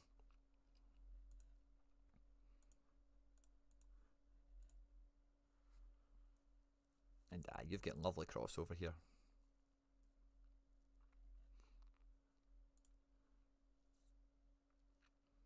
Aye. Really nice build, James. Really nice build. I really like how your gallery's ticking over. Jason ZA1. Fist bump to you, mate. Thanks for picking up your season ticket as well. Absolute hero. How do I get a gallery review? I can't add you. Jason, I'm really sorry, mate. I can't add you on for today, but what I'll do is I'll make sure you're first up on the next one. Or make sure you're in the next one. Is it Jason ZA1? Is that the name of the actual Magoober?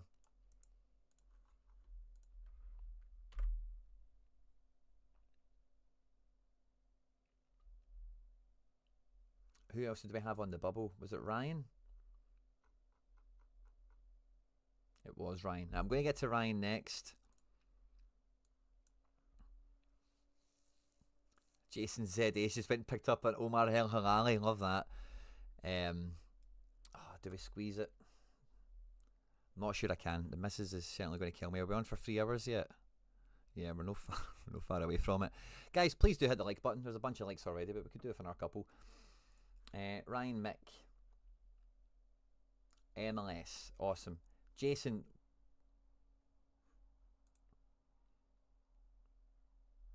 Let me chew this over. I really don't want to disappoint. I really don't want to disappoint. Right, Ryan Mick, you said MLS. So let's have a peek at Yield MLS. Started with under 23 in Rare and then moved into Prem, La Liga and Challenger. Nice, James. Very clear to see. I think you've done really, really well. And I think for the aspects of the gallery we looked at there, like, there's not much to really tweak at this point of the season. It's just a bit more. It's just power. It's just an extra level. Any guys that are going on the cheap, any guys you can find to like take that captain's armband to lift the level of the squad, you know. Oh, nice. Oh, better filter to limited, sorry. And best to worst. So we've got backup keeper. Then we've got Guzan, Blake, double Norris.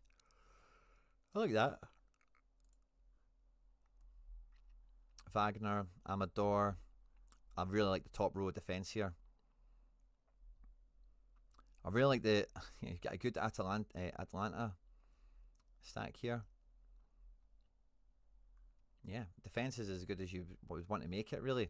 And then in midfield, stud, stud, stud, stud, leaving, stud, stud. Mate, you've got every midfielder, I think, don't you? You're only missing a Carlos Heel. A lot of that's classic, isn't it? Let me just scroll back up in a second. But yeah, a lot of classic. You do have enough in season. No, you still need a bit more in season, but you have a few.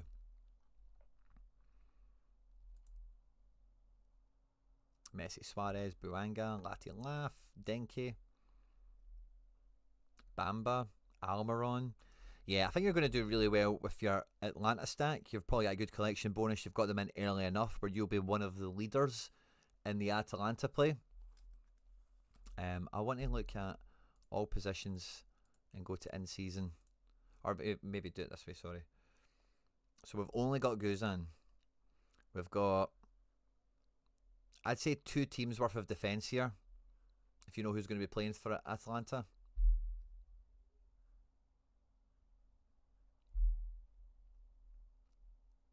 You've probably just got 1 team of midfield, but for in-season. Maybe not, if we go double forward for 1. I like the Atlanta play.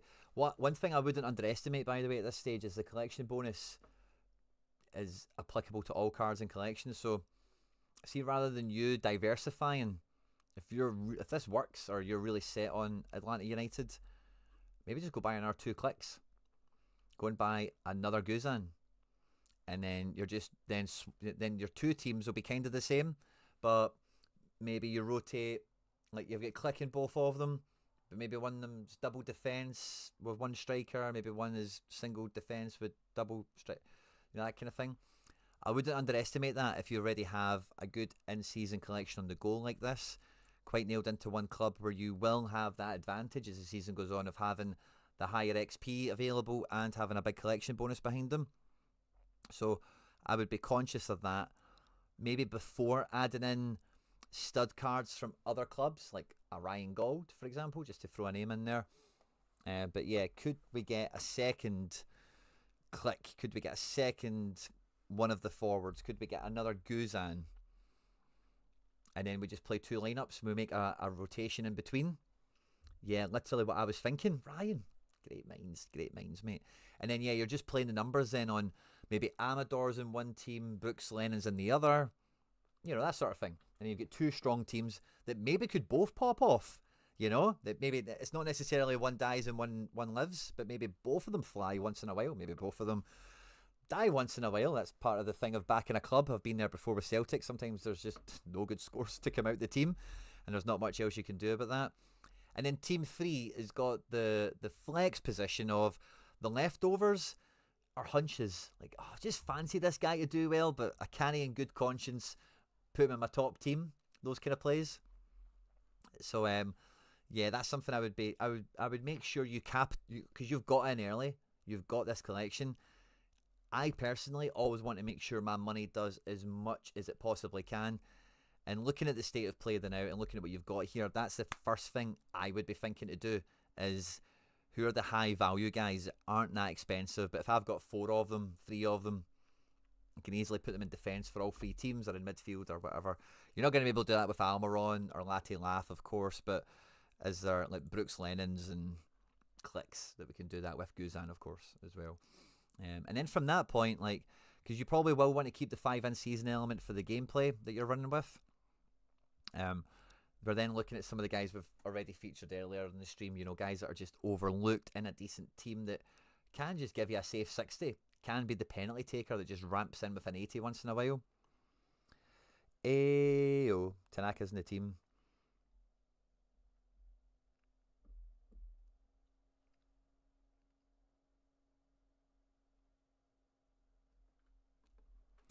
Just got a wee notification. John Nellis is going to be in Miami the 22nd to 27th of this month. I wonder who's sending John to Miami. Is it somebody else? Is it Sorare? I wonder what could be going on there. Dun, dun, dun, dun. But yeah, I really like what you've done with MLS, mate. Just going in for one squad, get the backups, get it in, make it happen. But I think now, like, yeah, that's kind of where I'm at, mate.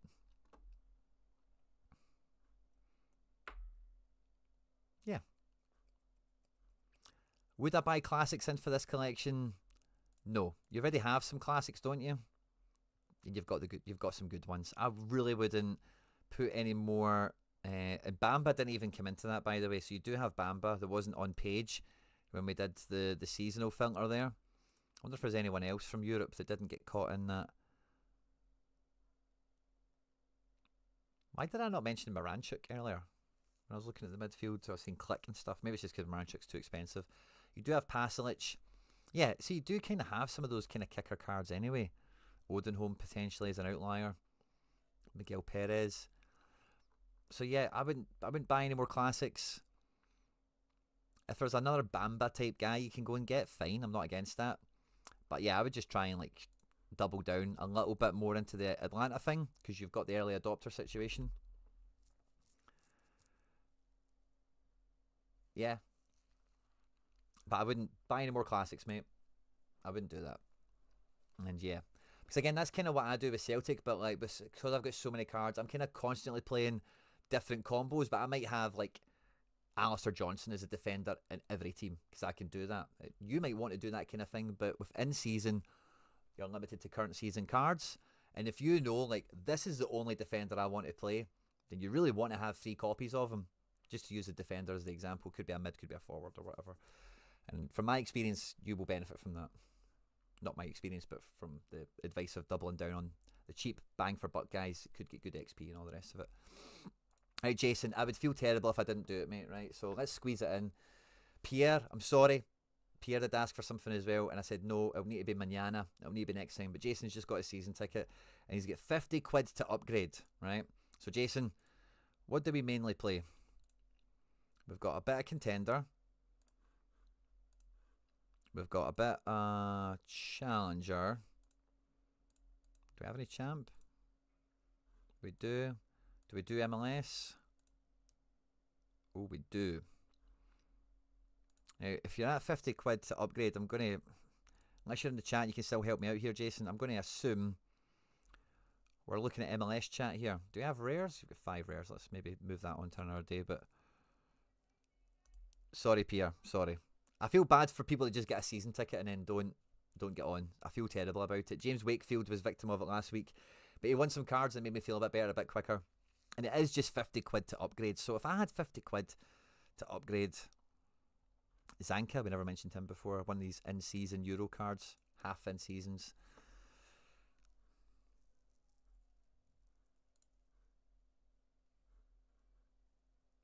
Oh, do you know what? I don't think that's too bad, by the way. There is upgrades to be had here, but there's nothing.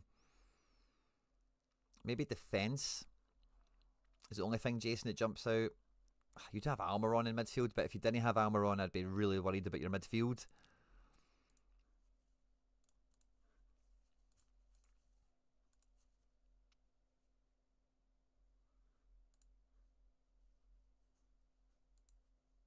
Got 2 keepers. Yeah, I think like for where you're at, Jason, to have it just, I'm kind of doing this a little bit quicker than I normally do, so I do profusely apologise. No end on that.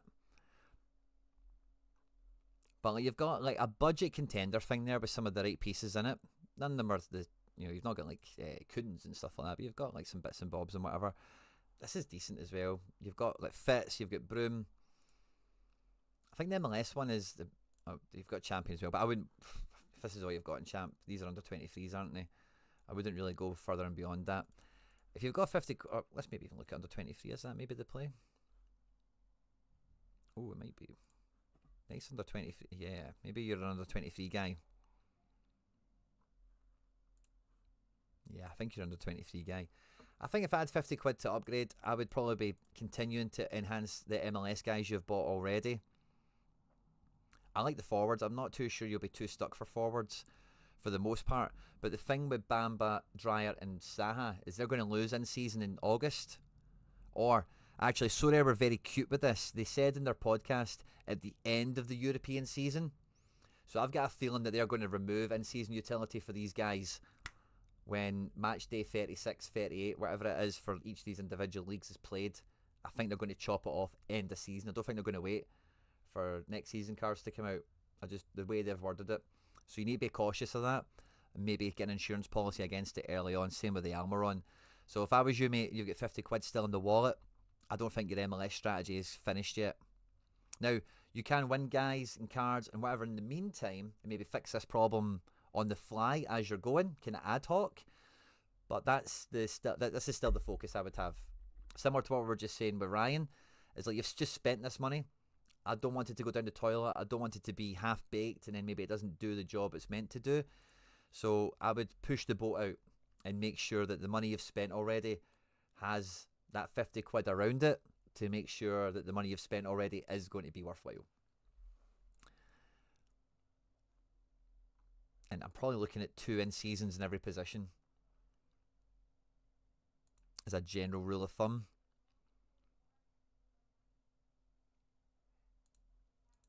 Then you're going to be playing with 2 in-season teams of decent strength. There might be a third one you can play with a classic keeper that won't be going for hot streaks, but you can play all of them in classic anyway to try and win essence and to try and craft cards all the same. Especially like these guys when they age out, it's not going to be as if they're redundant all of a sudden. But you need to think of that as a classic and in-season duet that you've got on the go, especially as we get closer to that end of European season. Now, Jason's not responded since we've been chatting about it, so I've got a feeling Jason's maybe tapped out. I don't know if he's still here or not, assuming I did say I wasn't going to do it. Toby Alexander, I think I'm ready to go to rares. I'm going to start buying the injured players. Oh, nice. Toby, that's a good move. That's a good move. Zach McMath, I've never been a fan of. I can't believe Brad Guzan's card says 40 on it now. That's just incredible. So maybe a cheap keeper. I think the defender you buy next has to be of that kind of Walker Zimmerman kind of band. Ymar, you know, those kind of guys. And I think I'd probably go to Orlando or NYC to get some fun midfielders. Or, again, I've did it in content. You can, again, I know hard to scout MLS. It's a lot of good content out there now. And I wouldn't be in a rush for a forward because you'll get some good utility out of these guys in the immediate term. But when they age out or they out season, McMath is out for 3 to 5 months. There you go, Jason. So, yeah, McMath is a pain in the ass. Do you have the backup? Probably not. No. I bought a Brad. Oh, no, Charlie. Oh, no. Oh, no, no. Everyone's buying Brad Guzans. Oh, no. Oh, no. Oh, no. Guys, it's been an absolute pleasure. We're close to the 3-hour mark. I thought we might have just about made it there. I'm not sure Jason's still with us. Jason, if you've got this back, let me know thoughts and feelings. Thanks to everyone that's tuned in today, guys. I've got some Sorare content that some of my pals have been making that I'll be catching up with tonight. I hope you've enjoyed it. Backup only has a classic, says Pierre. Interesting, by the way. So that kind of puts everyone in the same position with RSL. So, yeah. Maybe need to find, like, a Sean Johnson from Toronto. But he may not also be fit. Oh, interesting. So maybe it's the third keeper that might be coming in. Pierre's got his finger on the pulse with RSL there. Tomorrow I'll probably be back. I'll probably do a wee midline deadline thing. Because Celtic are playing Bayern Munich tomorrow and I'm going to be out at that at an AXOM event. Celtic live fan event kind of thing. So we'll probably go live for afternoon deadline show tomorrow. And then we'll come back for members on Thursday lineup building and there'll be some more content out here, there and everywhere else. I've got a Celtic preview on Celtic here if you want to go and check that out ahead of the midweek. And we released a good MLS video earlier today. I hope you all enjoyed it if you haven't caught it already. If you've been in here chilling out and you've not watched that MLS video, you've got a great kind of encore and entree to finish the day off with. Otherwise, guys, I'll see you tomorrow. We'll do a little midweek deadline activity tomorrow. Rewards. Yeah, I've not really got anything to kind of celebrate. Barca are playing tonight, so oh, well, I'll check this out before we leave, actually. Do I have any...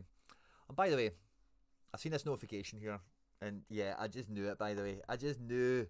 Barmy, I am not worthy, but thank you very much for the generosity. Thank you very kindly for the donation here of the Charles Aranguiz. It means a lot, buddy. Thank you very much. And I accept that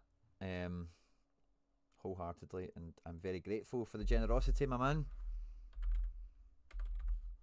So thank you very much. It does mean a lot, mate. I was about to buy it and then you bought it and I was shaking my fist at you.